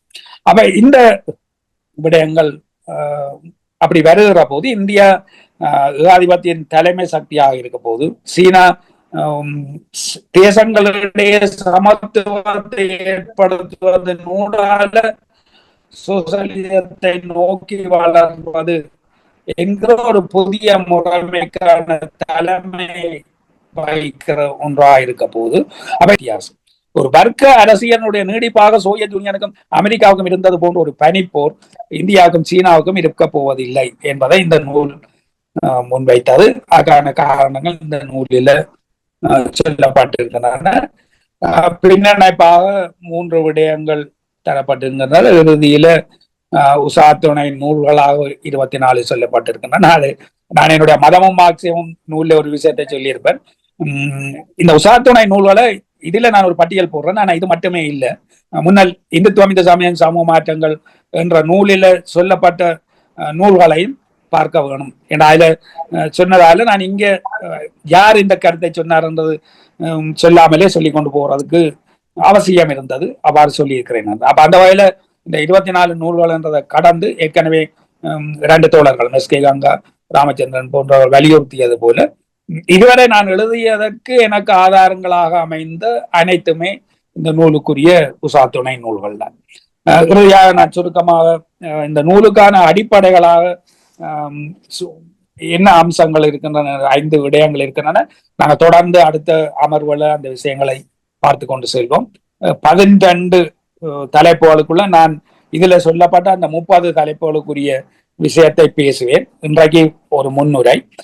அந்த 13வது முடிகிற போது அந்த 12 தலைப்புகள் முடிந்த பின்னர் 14வதாக ஒரு நிறைவுரை அமையும். இதுல பிரதானமான அம்சம் இதுக்குள்ள வாரது இந்த வரலாற்று செல்நெறி மாற்றம் ஒன்று ஏற்பட்டிருக்கிறது. வர்க்க போராட்ட இயக்கத்தை விட சாதிய தரப்பு, இன தேசியங்களின் எழுச்சி என்கிற அந்த அடையாள அரசியல் ஏற்பட்ட அந்த வரலாற்று மாற்ற செல்நெறி. அப்ப இதுல அந்த அனுபவத்தில இருந்து நாங்கள் ஒரு வரலாற்று பொருள்முதல்வாதத்தை திருப்பி பார்க்கிற போது அடிப்படையில வரலாற்று பொருள்முதல்வாதம் என்பது உற்பத்தி சக்திக்கும் உற்பத்தி உறவுக்கும் இடையில இருக்கிற போராட்டம். அது தனியா வர்க்க போராட்டமாக மட்டும் இருக்க இல்லை. இந்த திணை மேலாதிக்கத்துக்கு ஊடால ஏற்பட்ட சாதி என்கிற அந்த உற்பத்தி சக்தி, அதற்கும் உற்பத்தி உறவுக்கும் இடையில இருக்கிற போராட்டம். அப்ப அந்த வகையில அந்த வரலாறு ஏற்கனவே சொன்னது போல அடிமை சமூகம், நில உடைமை சமூகம், முதலாளித்துவ சமூகம் என்று பார்ப்பது ஐரோப்பிய வரலாற்று அனுபவம். ஆனா எங்களுக்குரியதுல மிக பிரதான இந்த வணிக சக்திக்கும் விவசாய சக்திக்கும் இடையில இருந்த அதிகார போராட்டம், அது எவ்வாறு அதிகார கைமாறுகை ஏற்படுகிறது என்பது. அப்ப அந்த வகையில் மார்க்சியத்தை வெறும் வர்க்கவாதமாக பார்ப்பதிலிருந்து விடுவித்துக் கொண்டு, அதே நேரம் ஏன்னா இது செய்கிறவர்கள் அடையாள அரசியல்காரரும் செய்கிறார்கள், ஆனால் எங்களுக்குரியது வர்க்க பார்வை என்பது மிக முக்கியமானது. அந்த வர்க்க பகுப்பாய்வும் மிக அவசியமானது. அப்ப பாட்டாளி வர்க்க கண்ணோட்டமும் பாட்டாளி வர்க்க நிலைப்பாடும் அவசியமானது. அதன் ஊடால விடுதலை தேசிய சிந்தனை முறை ஒன்று கண்டறியப்பட வேண்டும். அதுதான் சோசலிச முன்னெடுப்பை எதிர்காலத்தில் ஏற்படுத்த போகின்ற ஒன்று. அப்ப இதனூடால பாட்டாளி வர்க்க சர்வாதிகாரம் என்பது இனி சாத்தியமற்ற ஒன்று. அது அமெரிக்கா ஐரோப்பா விடுதலை பெற்றால் கூட அது விடுதலை தேசியத்துக்குரியதாகத்தான் இருக்கும். அந்த வகையில் அங்கேயும் பாட்டாளி வர்க்க சர்வாதிகாரம் இனி சாத்தியம் இல்லை. ஆக மக்களுக்கான ஒரு பரந்த ஜனநாயகத்தை, ஏகாதிபத்தியம், மேலாதிக்க வாதங்கள் என்பவை மேல திரும்ப மீட்சி வருவதற்கு எதிராக பிரயோகிக்கப்படுற சர்வாதிகாரமும் என்கிற அந்த மக்கள் ஜனநாயக சர்வாதிகாரம் என்கிற முறை பற்றிய தேடல். அதனாலதான் ஏற்கனவே தலைமை உரையில சொன்னது போல மாவோசேதுங் சிந்தனை என்றது இந்த மக்கள் ஜனநாயக சர்வாதிகாரம் சார்ந்த விஷயம். அது பற்றி தேடல்கள் எங்களுக்கு அவசியப்படும். அந்த வகையில் இந்த முன்னோட்டத்தை இதுவரை நாங்கள் அடுத்த அமர்வுகளில் தொடர்வோம். உங்களுடைய கருத்தாடல்களை நான் கேட்க விரும்புகிறேன். நன்றி, வணக்கம். மிக்க நன்றி தோழர். ஒரு தொடக்க உரை என்று சொன்னாலும் கூட ஏறத்தாழ நீங்கள் இன்னும் ஓராண்டு காலம் எங்களோடு என்ன பேசப் போகிறீர்களோ அதனுடைய ஒரு சித்திரத்தை மிக அருமையாக தந்திருக்கிறீர்கள். உங்களுடைய உரையினுடைய ஆங்காங்கே நிறைய திரைப்புகள் ஒரு பக்கம் என்று சொன்னால் நிறைய திறப்புகளும் இருந்ததை பார்த்தோம். எனவே ஒவ்வொன்றை எடுத்து வைத்து பேச வேண்டிய விஷயங்கள் தான். எனவே இந்த நிகழ்வு தொடர் நிகழ்வு நடக்கும் போது அது நமக்கான ஒரு கருத்தியல் களமாக மாறும் என்ற நம்பிக்கை எனக்கு இருக்கிறது. உங்களுடைய உரை மீதான விவாதங்களை தொடங்கி வைப்பதற்காக நிகழ்ச்சியினுடைய தலைவர் அருமை நண்பர் பேராசிரியர் ராமச்சந்திரன் அவர்களை அன்போடு அழைக்கிறேன். அன்பான தோழர்களே, இன்றைய உரை தமிழ் பண்பாடு ஊற்றுகளும் ஓட்டங்களும் என்கின்ற தமது நூலின் உள்ளே தாம் பேசியிருக்கக்கூடிய பல்வேறு செய்திகளை ஒருங்கே நமக்கு இந்த உரையின் மூலமாக அவர் நமக்கு வழங்கினார். அதுல கங்கா சொன்னது மாதிரி பல்வேறு திறப்புகள் இந்த நூலில் இந்த உரையில் நம்மால் உணர முடிகிறது. சிறப்புகளை ஏன் அப்படி சொல்றேன் அப்படின்னா, இந்த திணை அரசியல் என்கின்ற அந்த சொல்லால் ரொம்ப முக்கியமானது. இலங்கையில் நேரடியாக அவர் பார்க்கக்கூடிய அல்லது அனுபவித்திருக்கக்கூடிய பல்வேறு விடயங்களை அவர் நமக்கு கூறினார்கள். தமிழகத்தில் தமிழ்நாட்டில் நம்ம பார்க்கும் போதும் கூட இந்த திணை அரசியல் பேசலாம். அதே நேரத்துல அவர் இந்த திணை அரசியல் கட்டமைத்த இன்னொரு செய்தி சாதியம். அவர் குறிப்பிட்ட மாதிரி நிலவுடைமையினுடைய ஒரு விளைபொருள். அது நமக்கு நம்முடைய தமிழ்நாட்டில் என்ன மாதிரியெல்லாம் அது அவதாரம் எடுத்து வருகிறது அப்படின்னு பார்க்க வேண்டியிருக்கு. ஏன்னா இன்னைக்கு தேசிய இன பிரச்சனைகள் பேசுபவர்களிடம் கூட இந்த சாதிய அரசியல் என்பது இருப்பதை நாம் நேரடியாக பார்த்து கொண்டிருக்கிறோம். அதுதான் உண்மை.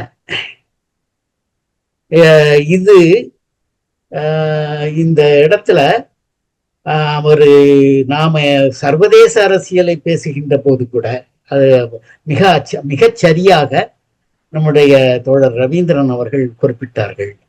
ஒரு புதிய அரசியல் ஒழுங்கு சர்வதேச அளவில் இங்கு ஏற்படுகிறது என்பதை நாம் கணக்கில் எடுத்துக்கொள்ள வேண்டும். அமெரிக்கா பின்தள்ளப்பட்டிருக்கிறது. இந்தியா ஒரு ஏகாதிபத்திய நாடுகளின் தலைமை நாடாக உருவாகக்கூடிய ஒரு சூழல் உருவாகி கொண்டிருக்கிறது. அந்த இடத்தில் சாதியினுடைய நிலைப்பாடு என்னவாக இருக்கும் என்கிறத நம்ம யோசிக்க வேண்டியிருக்கு. இதுதான் நான் அவர் ஏற்படுத்திய திறப்பு அப்படின்னு நான் சொன்னேன். ஏன்னா இந்தியாவினுடைய வளர்ச்சி என்பது பதியம் வைத்து வளரக்கூடிய வளர்ச்சி அப்படின்னு அவர் குறிப்பிட்டு ரொம்ப நல்லா இருந்தது. மிகச்சரியாக நான் அவதானிப்பது. இந்த இடத்தில் நாம என்ன பேச வேண்டியிருக்கிறது? நம்மை போன்றவர்கள் எல்லாம் தொடர்ச்சியாக பேசிக்கொண்டிருக்கிறோம்.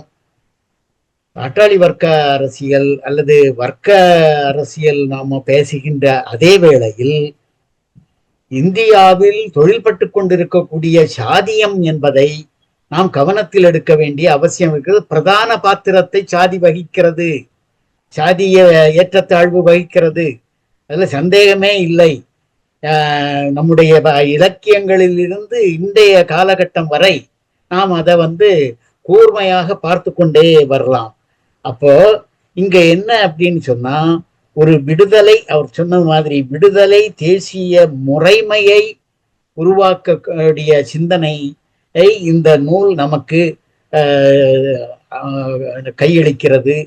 அந்த நூல் பற்றி தொடர்ந்து அவர் உரையாட வேண்டும் என்று அவரை அன்போடு வேண்டி இந்த அவருடைய உரையின் மீதான விவாதத்தை நாம் இனி பேசலாம். சந்தேகங்கள் கேட்கலாம், அல்ல மேலும் வலுவூட்டக்கூடிய செய்திகளை குறிப்பிடலாம். பிரபாகரன் தோழர் பேசுறீங்களா? பேசுறேன். பேசுங்க. இல்ல, அது தொடர் உரையாடலாக இதை நடத்துவதற்கு நீங்க எடுத்திருக்க முயற்சி மிகவும் பாராட்டுக்குரியது. 4 பகுதிகளாக பிரிச்சு ஒவ்வொரு பகுதியும் தனித்தனியாக பாதிக்கப்பட வேண்டும்னு நான் நினைக்கிறேன். பேசி இந்த 4ம் தனித்தனியாக பாதிக்கப்பட்ட பின்பு நீங்க ஒரு மொத்தமான தீர்வு, அதுதான் கள ஊழியர்களுக்கு வேலை பார்க்கிறதுக்கு வலுவூட்டுவதாக இருக்கும்னு நான் கருதுகிறேன். பிறகு ஸ்ரீலங்காவை பொறுத்தவரைக்கும், தமிழ்நாட்டை பொறுத்த வரைக்கும் இந்தியாவின் தமிழ், ஸ்ரீலங்காவை பொறுத்த வரைக்கும் சிங்களமும் தமிழும் 2க்கும் இருக்கு. நம்ம இந்திய கைவிட்டு ஆங்கிலத்தை பிடிச்சுக்கிட்டு ஒரு வளர்ச்சி நம்மகிட்ட இருக்குது. அதே மாதிரி தமிழர்களுக்கு சிங்களத்தை வலுவாக பிடிக்காமல் ஆங்கிலத்தை பிடித்ததுனால ஒரு வளர்ச்சி இருக்கு. பிறகு ரொம்ப முக்கியமா ஒரு விஷயம் நான் இன்றைக்கு பார்த்தது என்னன்னா, நாம் விடுதலையை நம்ம 1947 கிடைத்த விடுதலையை நமது சமூக மாற்றத்திற்காக பயன்படுத்தாமல் அந்தந்த சமூகம், அந்தந்த தேசியம், அந்தந்த ஜாதிய தேசியம் அதனுடைய வளர்ச்சிக்காக பயன்படுத்தப்பட்டதுங்கிறது ஒரு முக்கியமான விஷயமாக நான் கருதுகிறேன். பிறகு இந்தியா ஏகாதிபத்தியமாக பதியம் போட்டு வளர்க்கப்படுகிறது அப்படின்னு சொல்றாங்க. இயல்பான ஏகாதிபத்தியமாக வளர்வது வேற, பதியம் போட்டு வளர்க்கிறதுங்கிறது அது எனக்கு அவ்வளவு வலுவாக அவங்களால இயங்க முடியுமா அப்படிங்கிற சந்தேகம் இருக்குது. ஏன்னா ஒரு ஏகாதிபத்தியமா வளர்னா அதற்கு உள்ள ஒரு வலுவான ஒரு பலம் இருக்கணும், அதுக்குன்னு ஒரு பலம் இருக்கணும். நீங்க ஏகாதிபத்தியத்தோட சேர்த்து ஜாதியம், மதம் எல்லாத்தையும் கலந்தா அது எப்படி ஒரு வலுவான ஏகாதிபத்தியமாக வளர முடியுங்கிற சந்தேகம் இருக்கு. ஆனால் இந்த நூல் கண்டிப்பாக விவாதிக்கப்பட வேண்டும். இதுதான் மார்க்சிய கள தொழிலாளிகளுக்கு உதவும் என்று நான் உறுதியாக நம்புகிறேன். நன்றி. நன்றி தோழர், நன்றி. வேற தோழர்கள் பேசலாம். இதெல்லாம் நமக்கு இலங்கையினுடைய அனுபவங்களை பேசினாலும் கூட அது நமக்கு நேரடியான தொடர்புள்ள விஷயங்களாக இருக்கின்றன. ஏனென்றால் இந்தியாவை பேசுகிற போது இலங்கையை பேசுகிற போது இந்தியாவுக்கும் நமக்கு நிறைய விஷயங்கள் இருக்கின்றன. அவங்க இலங்கையினுடைய அனுபவத்திலிருந்து சொன்ன பல விஷயங்களை நாம இங்கே எடுத்து வைத்து பேச வேண்டிய தேவை இருக்கு. தொடர்பு பேசலாம். ஏன்னா இது நம்ம கருத்தியல் விவாதம் தான், இது கட்சி கூட்டம் இல்லை. எனவே நாம் சுதந்திரமாக நம்முடைய கருத்துக்களை பரிமாறிக்கொள்ளலாம். தோழர் வணக்கம். இது ஒரு முதல்ல சிறந்த முன்னெடுப்பு என்பது எனக்கு மகிழ்ச்சி. ஒரு மிகப்பெரிய ஒரு கேன்வாஸை நிறுவி இருக்கிறார் தோழர். இந்த ஒரு வருட எதிர்காலத்தில் ஒரு வருடத்திற்கு இந்த கேன்வாஸில் என்ன கொஞ்சம் கொஞ்சமாக தீட்டப்பட இருக்கிறது, அது முழுமை வரும்போது எவ்வாறு ஒரு முழுமை பெற்ற சித்திரமாக நமக்கு தெரிய போகிறது என்பதை பார்ப்பதற்கு உங்களைப் போலவே நானும் ஆர்வமாக இருக்கிறேன். எனக்கு இது தொடக்கம் என்பதால் நான் ரொம்ப டீப்பா அதுல ஆழமாக இப்போ உள்ள போகல. ஒரே ஒரு கேள்விதான்.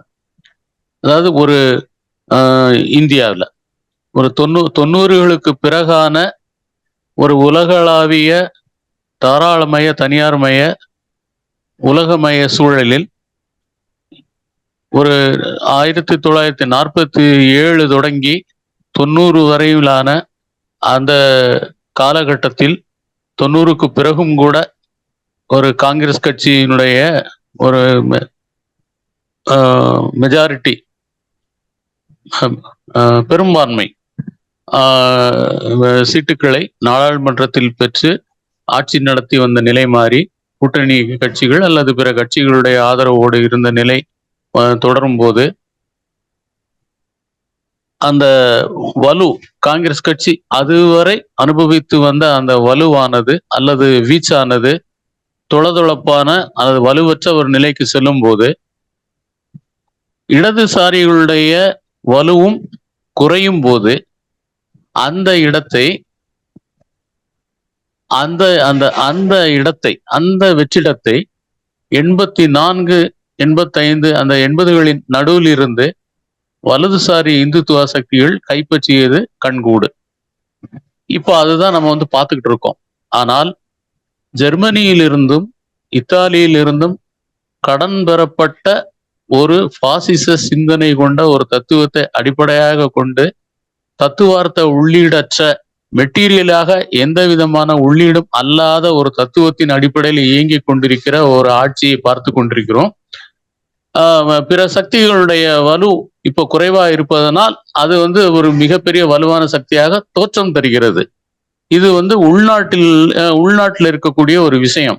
ஆனால் இதே ஒரு மேலாதிக்க ஏகாதிபத்திய சக்தியாக நான் முதல்ல சொன்ன மாதிரி ஒரு இத்தாலியில் இருந்து ஜெர்மனியில் இருந்து ஒரு கடன் வாங்கப்பட்ட ஒரு தத்துவத்தை இங்கே உள்நாட்டில் பூத்துவதற்கான வேலைகளை செய்து கொண்டிருக்கின்ற ஒரு இயக்கமானது உள்நாட்டில் வெற்றி பெற்றிருக்கிறது உண்மைதான்.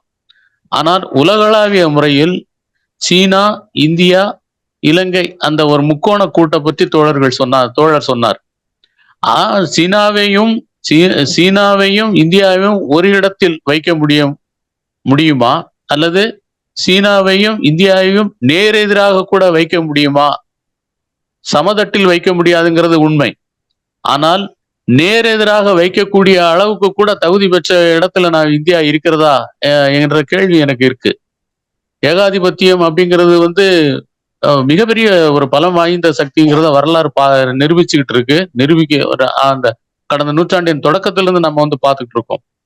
எனக்கு அந்த ஐயப்பாடு இருக்கு. அந்த அளவுக்கு ஒரு வலுவான சக்தியாக இந்தியா ஏகாதிபத்திய சக்தியாக பதியமிட்டோ அல்லது இயல்பாகவோ முடியுமா என்ற ஐயப்பாடு இருக்கு.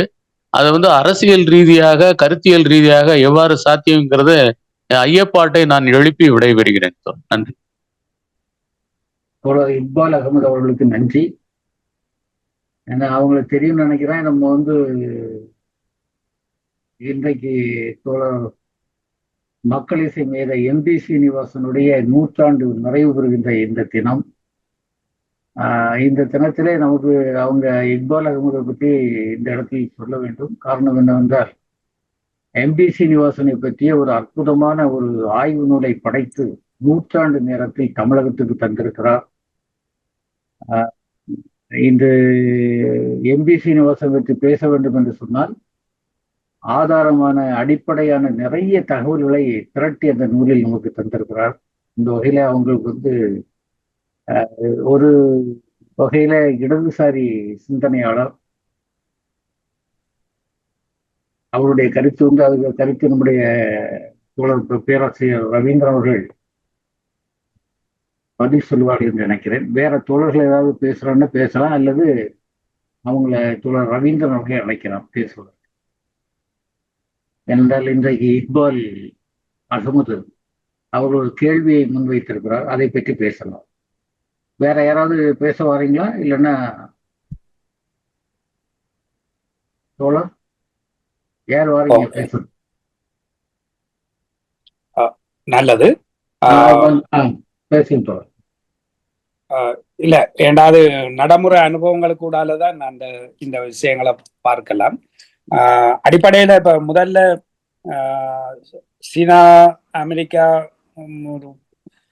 விஞ்ஞான தொழில்நுட்ப பொருளாதார பரஸ்பர பரிமாறல்கள் என்றது இடம்பெற்று கொண்டிருந்த நேரங்கள்ல 80-90 ஆண்டுகள்ல அது வளர்ந்து கொண்டு வந்தது.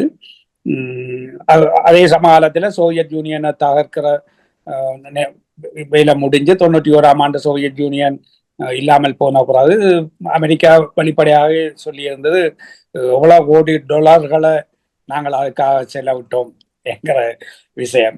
அப்ப அந்த வெற்றி களிப்போட அவர்கள் நினைச்சது சீனாவையும் காலி பண்ணலாம், சீனாவில் உள்ள கம்யூனிஸ்ட் ஆட்சி முறை சோசலிச முன்னெடுப்பையும் இல்லாமல் ஆக்கலாம் என்று அவர்கள் கருதி கொண்டிருந்தார்கள். ஆனால் அவர்கள் சமகாலத்தில் இந்தியாவோட அந்த பொருளாதார உறவுகளை வைத்துக் கொண்டிருந்தாலும் கூட சீனா அதை தளமாக கொண்டு வளர்ந்த வேகம் அமெரிக்காவுக்கு சீனாவோடு தான் அதிகம் கொண்டாட்டத்தை செய்ய வேண்டிய நிர்பந்தங்களை உருவாக்கியது. இப்ப இந்த கொரோனா நோய் கிருமி கூட எப்படி வெளிவந்ததுன்றதை பற்றியான முழு ரகசியங்கள் வெளிவராவிட்டாலும் கூட அது அந்த நேரங்களில் அமெரிக்காவும் சீனாவும் அங்க சீனாவுக்குள்ளேயே ஆய்வுக்கூடங்களை நடத்திய விஷயங்கள் எல்லாம் இருக்குது. அதுக்கு பிறகுதான் இப்போது வெளியேறி இருக்க வேணும். இப்ப நாசாவை பார்த்தாலே தெரியும், நாசா ஒரு தனி அமெரிக்காவனுக்கான அமைப்பு அல்ல, அது 60 நாடுகளினுடைய கூட்டு செயற்பாடு. ஆனால் இப்ப சீன விஞ்ஞானிகளை அதுல இருந்து கலட்ட போறோம், இந்த செவ்வாய்க்கு போறதை பற்றின விஷயங்களை அவர்கள் பார்க்க கூடாது என்று சொல்கிற அளவுக்கு அமெரிக்கா வர வேண்டி இருக்கிறது. இருந்தாலும் அது நாசா தனி அமெரிக்காவுக்கானது அல்ல, அது உலக சொத்து. அதுபோல இந்த உறவிலையும் ஒரு வளர்ச்சி பெற்ற நாட்டோடான ஒரு உறவு, அவ்வளவுதான். இதுல பல பேர் சொன்ன ஆரம்பங்கள்ல இப்ப அது மேபி சீனாவினுடைய பொருட்கள் தரமானது என்றது ஏற்றுக்கொள்ற நிலை வந்துவிட்டது. ஆரம்பத்துல சீனா பொருட்கள் தரமற்றவை, அமெரிக்காவினுடைய தொழில்நுட்ப விஞ்ஞான விஷயங்களை அப்படியே கொப்பி பண்ணி எடுக்கிறார்கள் என்ற விஷயங்கள் எல்லாம் பேசப்பட்டு கொண்டிருந்தது. ஆனா உண்மை என்னன்னு சொன்னால், அறிவு தான் திருட முடியாத ஒரே சொத்து அறிவு. இன்றைக்கு ஐரோப்பா அமெரிக்காவில விஞ்ஞான அறிவு முதல் நிலையில வந்ததென்றால் ஒரு 400 வருஷங்களுக்கு முன்னர் அரபு, இந்திய, சீன விஞ்ஞான தொழில்நுட்பங்களை உள்வாங்கித்தான் அவர்கள் அந்த வளர்ச்சிக்கு வந்தார்கள். அதுக்கு காப்புரிமை கொடுக்க தயாரா இல்லை. அப்ப இது அர்த்தமில்லாத விஷயம். இன்றைக்கு கார்ப்பரேட் ஏகாதிபத்தியம் என்பது விஞ்ஞானத்தை கூட முடக்குகின்ற இடத்துல போய் நிக்குது. அப்ப அப்படியான ஒரு நேரத்துல தான் சீனா மிக வேகமாக அது சொந்த காலில் நின்று வளர்ற நிலைன்றது சாத்தியப்பட்டது. இந்தியாவில் இருக்கிற குழப்பங்கள் வேற விஷயம். ஆனால் அது சீனா இந்த அளவுக்கு வளர்றதுக்கு நாங்கள் மூலதனத்தை அவர்களிடம் கொடுத்ததும் ஒரு காரணம் என்று நினைத்து கொண்டு அமெரிக்கா அதிலிருந்து வெளியேறி பல விஷயங்களை அவர்கள் இந்தியாவுக்கு மாற்றினார்கள். அப்ப அதனோட இன்றைக்கு அதுதான் நான் பதியம் போட்டு வளர்க்கப்படுற ஆதிபத்தியம் என்று சொல்றது காரணமாக இருந்தது. சீனா அதை எவ்வாறு கையாளுகிறது என்பதற்கும் இந்தியாவில் அது எவ்வாறு இயங்குகிறது என்றதுக்கும் நீங்கள் அதைத்தான் இந்தியாவுக்குள்ள இருக்கிற குழப்பங்கள் என்று பார்க்கிற விஷயங்கள் இருக்கு. அது ஒரு பக்கம்.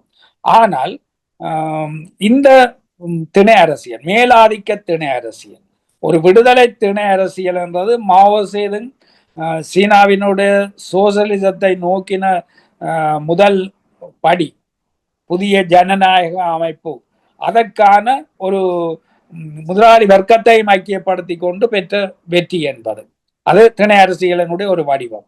அது எந்த வர்க்கம் வீழ்த்தப்பட வேண்டியதோ அந்த வர்க்கத்தையும் ஐக்கியப்படுத்தி கொண்டு முன்னெடுக்கப்பட்ட புரட்சி. பின்னர் 53ஆம் ஆண்டுக்கு பிறகு இந்த நூலில நான் அந்த விஷயங்கள் சொல்லியிருக்கிறேன். குழப்பங்கள் வந்தது. 66ஆம் ஆண்டு கலாச்சார புரட்சியை வைக்கிறார். ஏன்னா பாட்டாளி வர்க்க சர்வாதிகாரம் இனி பிரயோகிக்கப்பட வேண்டி இருக்கிற நேரத்தில் அதுக்கான கலாச்சார புரட்சி. ஆனால் அது தோல்வி அடைந்ததை மாவோவை கண்டுகொள்றார். 76ல முடிவுக்கு கொண்டு வரார். 53 ஏற்பட்ட முன்னேறி பாய்தல், அதுல ஏற்பட்ட தோல்விகளை 56ஆம் ஆண்டு 57ஆம் ஆண்டுக்கு வரைக்குள்ள மாவோ திருத்தி கொள்றார். அது 2 நூல்கள் அந்த விஷயத்துல முக்கியமானவை. 10 மேஜர் ரிலேஷன்ஷிப், அடுத்தது மக்கள் மத்தியிலான முரண்பாடுகளை சரியாக கையாள்வது பற்றி, சோசலிச சமூகத்துக்குள்ளும் முரண்பாடுகள் இருக்கின்றன என்கிற அந்த விடயத்தை வைத்து பேசிய நூல்கள். அப்ப மாவோ 66 தொடங்கிய அந்த கலாச்சார புரட்சியில இருந்த தவறு என்ன என்றால் வெறுமன நடைமுறை தவறுகள் மட்டும் இல்லை, கோட்பாட்டிலே இருந்த தவறு என்ன என்றது 76ல அவர் மீளாய்வு செய்திருக்க முடியும். ஆனா அந்த 76ஆம் ஆண்டு அவருடைய இறப்பு ஏற்படுகிறது. இங்கே அப்படி சொந்த வரலாற்றின் ஊடால சோசலிச கட்டுமானத்தையும் முதலாளி வர்க்கத்தை ஐக்கியப்படுத்தி கொண்டு முன்னெடுப்பது என்ற நிலைக்குத்தான் பிறகு சீனா செல்கிறது. அந்த வளர்ச்சி தான் இன்றைய சீனாவின் வளர்ச்சி. இந்தியாவை பொறுத்த வரைக்கும் இந்த திணை அரசியல் என்பது முழு அளவான புரிதலோடு இயங்கிய ஒன்று. அந்த பெயர் பாவிக்கப்படவில்லையே தவிர வீழ்த்தப்படுகின்ற வர்க்கம், ஐரோப்பிய சமூகத்தில் அழிக்கப்படுகின்ற வர்க்கம், ஆண்டன் அடிமை சமூகங்கள், அந்த வர்க்கங்கள் அழிக்கப்பட்டுத்தான் நில உடைமை சமூகம் வருது. நில உடைமை பண்ணை அடிமை வர்க்கங்களில் அழிக்கப்பட்டுத்தான் முதலாளித்துவ சமூகம் வருது.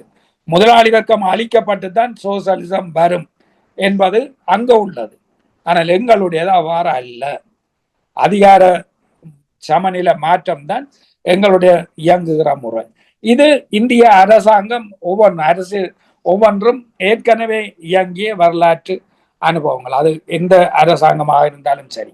அப்ப அந்த வரலாற்று அனுபவத்தோட தான் இன்றைய இந்தியாவினுடைய முன்னெடுப்புகள் இருக்கு. மிக பிரதானம், நான் இந்த நூலிலையும் சொல்லியிருந்தது, ஒரு 2 மாதங்களுக்கு முன்னரே நான் இந்த நிறைவுரை எழுதுகிற நேரத்தில் வெளிவார அமைச்சர் ஜெயசங்கர் கொடுத்த ஒரு பேட்டி. ஏன்னா இந்த சீனா சொன்னது போல இந்தியா சீனாவும் ஒன்றிணைந்து இயங்க முடியுமா, ஒரு ஏகாதிபத்திய நாடும் சோசலிச நாடும் அப்படி ஒன்றிணைந்து இயங்குவது சாத்தியப்படுமான்றதுக்கு நான் அந்த வெளிவார அமைச்சருடைய அந்த பேட்டியை சொல்லியிருந்தேன். அதுல அவர்கிட்ட கேட்கப்பட்டது என்னென்றால், நீங்கள் எப்படி சீனாவோட உறவை வச்சுக் கொள்ளுவீங்க என்று கேட்டபோது அவர் சொன்னார், சீனாவுக்கும் இந்தியாவுக்கும் 3000 வருஷத்து உறவுகள் இருக்குது, அந்த உறவு தொடரும், இனியும் தொடர்ந்தும் சீனாவோட நாங்கள் நல்லுறவினூடாகத்தான் எங்களுடைய பொருளாதாரத்தை வளர்ப்போம் என்று அவர் சொல்றார். அப்ப பேட்டி அவர் திருப்பி கேட்கிறார், ஏறத்தாழ நேட்டோ ஒப்பந்தத்துக்கு சமனானதாக இந்தோ பசிபிக் ஒப்பந்தம் இங்கே இயங்குது. இந்தியா, ஆஸ்திரேலியா, ஜப்பான், தென்கொரியா, அமெரிக்கா என்ற நாடுகள் ஒன்றிணைந்து ஒரு ஒப்பந்தம் இயங்கி கொண்டிருக்கல, அதை நீங்க எப்படி பாக்குறீங்க? உடனே சொன்னார், அதுக்கு நாங்க விசுவாசமா அது சரியா தான் நடத்தி கொண்டு போறோம். ஏன்னா அதுவும் இருக்கும். அதே நேரம் நாங்க பிரிக்ஸ்லையும் இருக்கிறோம். பிரிக்ஸ், பிரேசில், ருசியா, இந்தியா, சீனா, தென்னாப்பிரிக்கா நாடுகள் இணைந்து அந்த பிரிக்ஸ்லையும் இயங்குகிறோம். எங்களுக்கு சீனாவுடையும் ரஷ்யாவுடையும் தொடர்ந்து உறவுகள் இருக்கும் என்று சொன்ன அந்த பதில். அப்ப இது வெறுமன ஒரு தந்திரவாயமோ அல்லது இப்ப இன்றைக்கு அமெரிக்கா கொடுக்கக்கூடிய நெருக்கடி எதுக்குமே நெஞ்ச நிமிர்த்தி கொண்டு இந்தியாவால செய்ய முடியாது என்றால் இப்ப குழப்பங்களுக்குள்ளேயும் அது செய்யக்கூடியதாக இருக்குது என்றதான் பிரதானமான விஷயம். அப்ப இந்த அரசியல் குழப்பங்கள் அல்லது சமூக குழப்பங்கள் என்றது அது எங்களுடைய ஆட்சி முறை அல்லது எங்களுடைய வரலாற்றின் தொடர்ச்சி. அது இருந்து கொண்டுதான் அது முதல் நிலைக்கு போறதும் இருக்கும், ஏகாதிபத்தியங்களின் தலைமைக்கு நிலைக்கு போறதும் இருக்கும். ஏன்னால் இந்த சாதிய பிளவுகளையும் சாதிய மோதல்களையும் எவ்வாறு கையாள்வது, தன்னுடைய அரசியலுக்கு எவ்வாறு பயன்படுத்தி கொள்வது என்பது ஆதிக்க சக்திக்கு தெரியும். திரிபுராவிலேயோ மேற்கு வங்கத்திலேயோ பழங்குடி மக்கள் பற்றின விடயங்கள்ல மார்க்சிஸ்ட் கட்சி சரியான புரிதலோடு செயற்படவில்லை என்ற விமர்சனங்கள் முன்வைக்கப்படுறதை பார்க்கிறோம்.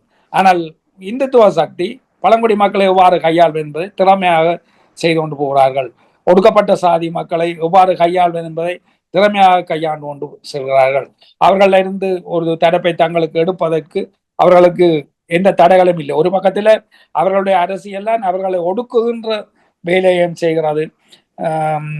கருணை கொலைகள் எல்லாம் நடக்கிற அளவுக்கு ஒரு அரசியல் ஒரு பக்கத்தில் நடந்து போகும்போது அதுக்கு எதிராக ஒரு எதிர்ப்பு அரசியல், வெறுப்பு அரசியல் எல்லாம் ஒரு பக்கத்தில் நடந்து கொண்டு இருக்கும். ஆனால் அந்த சக்திகளை எவ்வாறு அரசாங்கத்துக்கு சாதகமாக கொண்டு செல்வது என்பது மேலாதிக்க சக்திகளுக்கு தெரிந்த ஒன்று. அப்ப இந்த மேலாதிக்க திணை அரசியல் அனுபவம் என்பது இந்தியாவை உலக சக்திகளையும் எவ்வாறு கொண்டு இயக்குவது என்பதற்கு கற்றுத்தரும். இப்ப உதாரணத்துக்கு 2005ஆம் ஆண்டு அளவில் 4ஆம் 5ஆம் ஆண்டில திரிபுரா தமிழ்நாட்டில சேலம் பக்கத்தில் உள்ள அந்த புடவை தொழிற்குடியிடம் திருப்பூர்ல நடந்த ஒரு கருத்தரங்கில என்னட்ட கேட்கப்பட்டது, இந்த இலங்கையில நடக்கிற யுத்தம் எப்ப முடிவுக்கு வருமாண்டு. அப்ப நான் சொன்னேன், இந்தியா எப்ப தீர்மானிக்குதோ அப்ப முடிவுக்கு வருமாண்டு. அவர்கள் திகைத்து போனார். என்ன இந்தியா ஒரு வறிய நாடு, இந்தியாவா இலங்கைக்குள்ள இந்த சண்டையை நடத்தி கொண்டிருக்குன்னு சொல்லி நான் சொன்னேன், அதுதான் உண்மை. இந்தியாவுக்கு எப்ப இந்த யுத்தத்தை முடிவுக்கு கொண்டு வரணுமன்ற தேவை வருமோ அப்போது அந்த இது யுத்தம் முடிவுக்கு வருமான்று. 2009ஆம் ஆண்டு யுத்தம் முடிந்த அடுத்த நாள் ஜனாதிபதியாக இருந்த மஹிந்த ராஜபக்ச அடுத்த நாள் இந்திய சஞ்சி ஒன்று கொடுத்த பேட்டியில சொன்னார், இந்த யுத்தத்தை நடத்தி முடித்தது இந்தியா. இந்தியா எதை சொல்லுதோ அதை செய்ய வேண்டிய நிலையில நான் இருக்கிறேன். ஆனால் இது இந்தியாவில் உள்ள யாருக்கும் தெரியாது, இலங்கையில உள்ள யாருக்குமே தெரியாது. நாங்கள் ஏதோ எங்களோட தமிழின விடுதலைக்கு போராடி கொண்டு இருக்கிறோம் தான் தமிழர் நினைச்சு கொண்டு போராடினது. சிங்கள மேலாதிக்க சக்தியும் ஏதோ தாங்கள் அடுத்த நாள் இன்னொரு பேட்டி அல்லது மக்கள் மத்தியில் உரையாற்றும் போது மஹிந்த சொன்னார், எங்களுடைய இராணுவம் பெற்ற வெற்றி என்று. ஆனால் அவருக்கு தெரியும் அது எங்களுடைய இராணுவம் பெற்ற வெற்றி அல்ல, இந்தியா பெற்ற வெற்றி. இதனூடால ஆதாயம் பெற்றது இந்தியா. இந்த அரசியலை கையாளுகை என்பது இந்தியாவினுடைய ராஜதந்திரத்தினுடைய உச்சம். இலங்கை இன்றைக்கு இந்தியாவினுடைய அறிவிக்கப்படாத ஒரு மாநிலம். இந்தியாவை 29 என்ன இலங்கையை 29வது மாநிலமாக நினைக்க விடமாட்டோம் என்று எங்களுடைய விமல் வீரவன்ச வசனம் பேசுவார். ஆனால் உண்மை என்னென்றால் அறிவிக்கப்படாத ஒரு மாநிலமாக இலங்கையை கையாள்றதுல இந்தியா வெற்றி பெற்றிருக்கிறது. அப்ப இந்த அரசியல் இயக்கம் ஒன்றை இந்தியாவால செய்ய முடிஞ்சிருக்கின்றது ஏன் கண்டுகொள்ளப்படவில்லை? இந்த தலைமைத்துவம் இந்தியாவிடம் தொடர்ந்து இருக்கும். என்னதான் குழப்பங்கள், அந்த குழப்பங்கள் தான் அவர்களுடைய மூலதனம். அப்ப இதை தகர்க்கணுமா இருந்தால் நாங்கள் எதிர்ப்பு அரசியல், வெறுப்பு அரசியலை கைவிட்டு திணை அரசியலுக்கு வரணும். வீழ்த்தப்படுகின்ற அழிக்கப்படுகின்ற வர்க்கம் சாதி என்று எதுவும் கிடையாது. எல்லா சமூக சக்திகளுக்குள்ளேயும் இருக்கிற, எல்லா மதங்களுக்குள்ளேயும் இருக்கிற, எல்லா இனத்தேசியங்களுக்குள்ளேயும் இருக்கிற விடுதலை விரும்புகிற சக்திகள் ஒன்றிணைக்கப்படுவதற்கான வேலை திட்டம் முன்வைக்கப்பட வேண்டும். அதை நாங்கள் செய்யாமல் இருக்கிற வரைக்கும் மேலாதிக்க சக்திகள் ஏகாதிபத்தியத்துக்கு தலைமை சக்திகளாக ஆகிக்கொண்டிருப்பார்கள். நன்றி, வணக்கம். நன்றி தோழர். வேற தோழர்கள் ஏதாவது பேசுறீங்களா?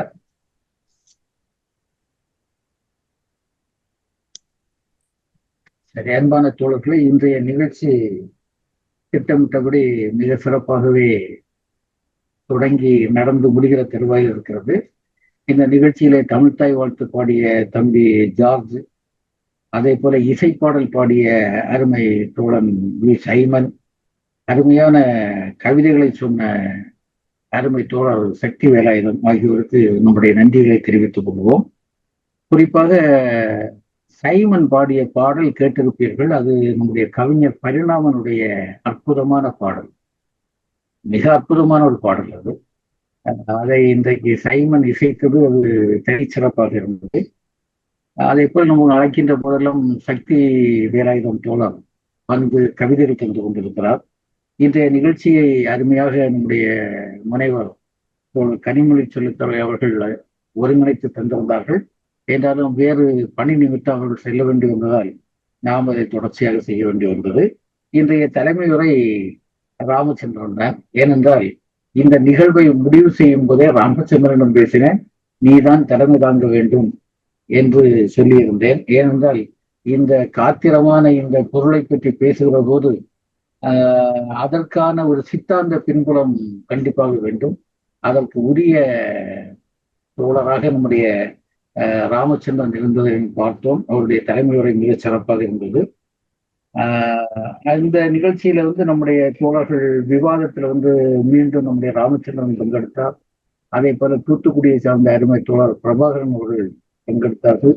அதே போல இக்பால் அவர்கள் பங்கெடுத்ததோடு கேள்விகளையும் கிளப்பி இத்தனை நேரம் நம்முடைய தோழர் ரவீந்திரன் அவர்களை பேச வைத்தார்கள். நமக்கு கிடைத்த ஒரு நன்மை என்பது, பேராசிரியர் ரவீந்திரன் அவர்கள் இலங்கையில் நின்று கொண்டு பேசினாலும் கூட இந்திய வரலாற்றையும் இந்திய பண்பாட்டையும் அதை அடியொற்றி அவதானித்துக் கொண்டிருக்கக்கூடிய ஒரு அருமையான ஆளுமையாக இருக்கிறார்.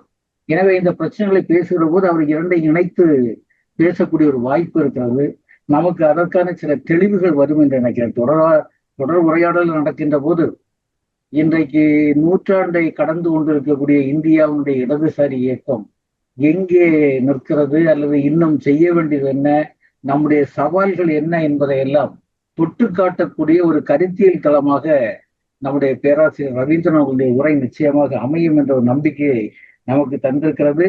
இதிலே பங்கெடுத்த இந்த தோழர்கள் போக தோழர்கள் அரசி, இதயராஜா, பனித்துளி, புஷ்பராஜ், சுபாரா ரவீந்திரன், சாகுல் சலீம், ராணி சீதரன், வரதராஜ பெருமாள், TS நடராஜன், NP சாமி, கதிர்வேல், கோலப்பதாண்டேஷ் போன்ற தோழர்களும் இதிலே பார்வையாளர்களாக பங்கெடுத்தார்கள். அவர்களுக்கும் நம்முடைய அன்பான வணக்கங்களை நன்றிகளையும் சொல்ல வேண்டும். சில தோழர்கள் அந்த போனுடைய நம்பர்ல இருந்தாலே யார் என்று நமக்கு தெரியவில்லை. எல்லா தோழர்களுக்கும் மெய்நிகர் மேடையில் கலந்து கொண்ட தோழர்கள், அதே போல முகநூல் நேரலில் கலந்து கொண்ட தோழர்கள் எல்லோருக்கும் நம்முடைய வணக்கங்களையும் வாழ்த்துக்களையும் தெரிவித்துக் கொள்வோம்.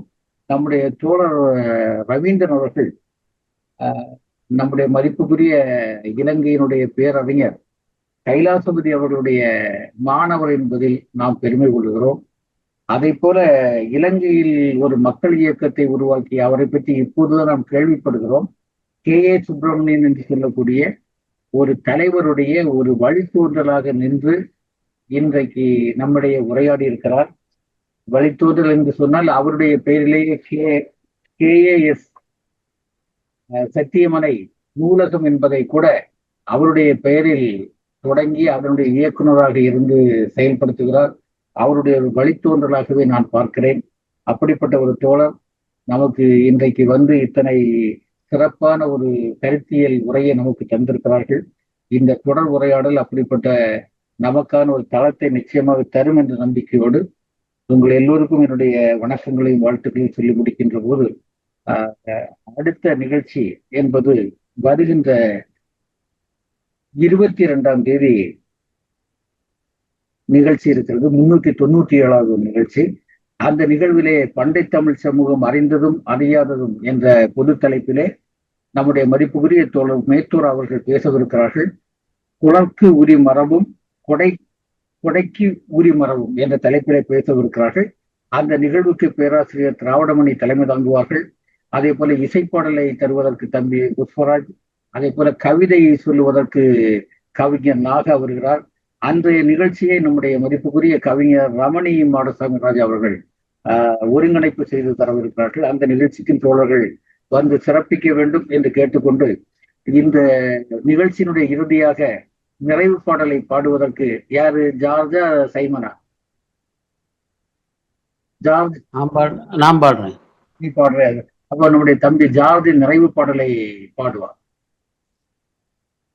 அன்பான தோழர்களே, ஜீவானாவா சிந்தனை பள்ளியினுடைய 396வது நிகழ்வு தமிழ் பண்பாடு ஊற்றுகளும் ஓட்டங்களும் என்ற ஒரு தலைப்பில் அருமையாக உரையாற்றிய நம்ம ரவீந்திரன் அவர்கள், தலைமையேற்று நடத்திய அண்ணன் ராமச்சந்திரன் அவர்கள் சிறப்பாக நடத்தி முடித்து தந்திருக்கின்றார்கள். இந்த நிகழ்ச்சி வெகு விமர்சையாக நடந்து முடிந்திருக்கின்றது. நிகழ்ச்சியினுடைய நிறைவு பாடலை பாடுகின்றேன். புதியதோர் உலகம் செய்வோம், கெட்ட போரிடும் உலகத்தை வேரோடு சாய்ப்போம். புதியதோர் உலகம் செய்வோம், கெட்ட போரிடும் உலகத்தை வேரோடு சாய்ப்போம். புதியதோர் உலகம் செய்வோம், கெட்ட போரிடும் உலகத்தை வேரோடு சாய்ப்போம். புதியதோர் உலகம் செய்வோம், கெட்ட போரிடும் உலகத்தை வேரோடு சாய்ப்போம். புதியதோர் உலகம் செய்வோம். பொது உடைமை கொள்கை திசையட்டும் சேர்ப்போம். புனிதமோடதை எங்கள் உயிரென்று காப்போம். பொது உடைமை கொள்கை திசையட்டும் சேர்ப்போம். புனிதமோடதை எங்கள் உயிரென்று காப்போம். இதயமெல்லாம் அன்பு நதியினில் நனைப்போம். இதயமெல்லாம் அன்பு நதியினில் நனைப்போம். இது எனதென்னும் ஓர் கொடுமையை தவிர்ப்போம். இது எனதென்னும் ஓர் கொடுமையை தவிர்ப்போம். புதியதோர் உலகம் செய்வோம், கெட்ட போரிடும் உலகத்தை வேரோடு சாய்ப்போம். புதியதோர் உலகம் செய்வோம். உணர்வென்னும் கனலிடை அயர்வினை எரிப்போம். ஒரு பொருள் தனி என்னும் மனிதரை சிரிப்போம். உணர்வென்னும் கனலிடை அயர்வினை எரிப்போம். ஒரு பொருள் தனி என்னும் மனிதரை சிரிப்போம். இயல்பொருள் பயன்தர மறுத்திடில் பசிப்போம். இயல்பொருள் பயன்தர மறுத்திடில் பசிப்போம்.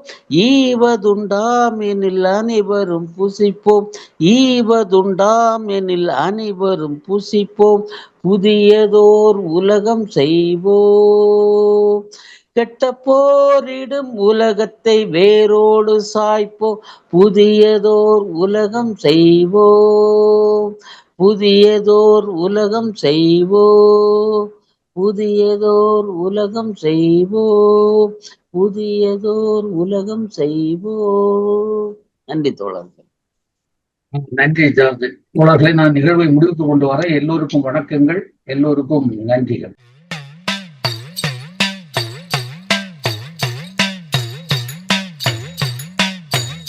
பிறப்பு ஒக்கும் எல்லா உயிர்க்கும் சிறப்பு ஒவ்வா செய்தொழில் வேற்றுமையான். பிறப்பு ஒக்கும் எல்லா உயிர்க்கும் சிறப்பு ஒவ்வா செய்தொழில் வேற்றுமையான்.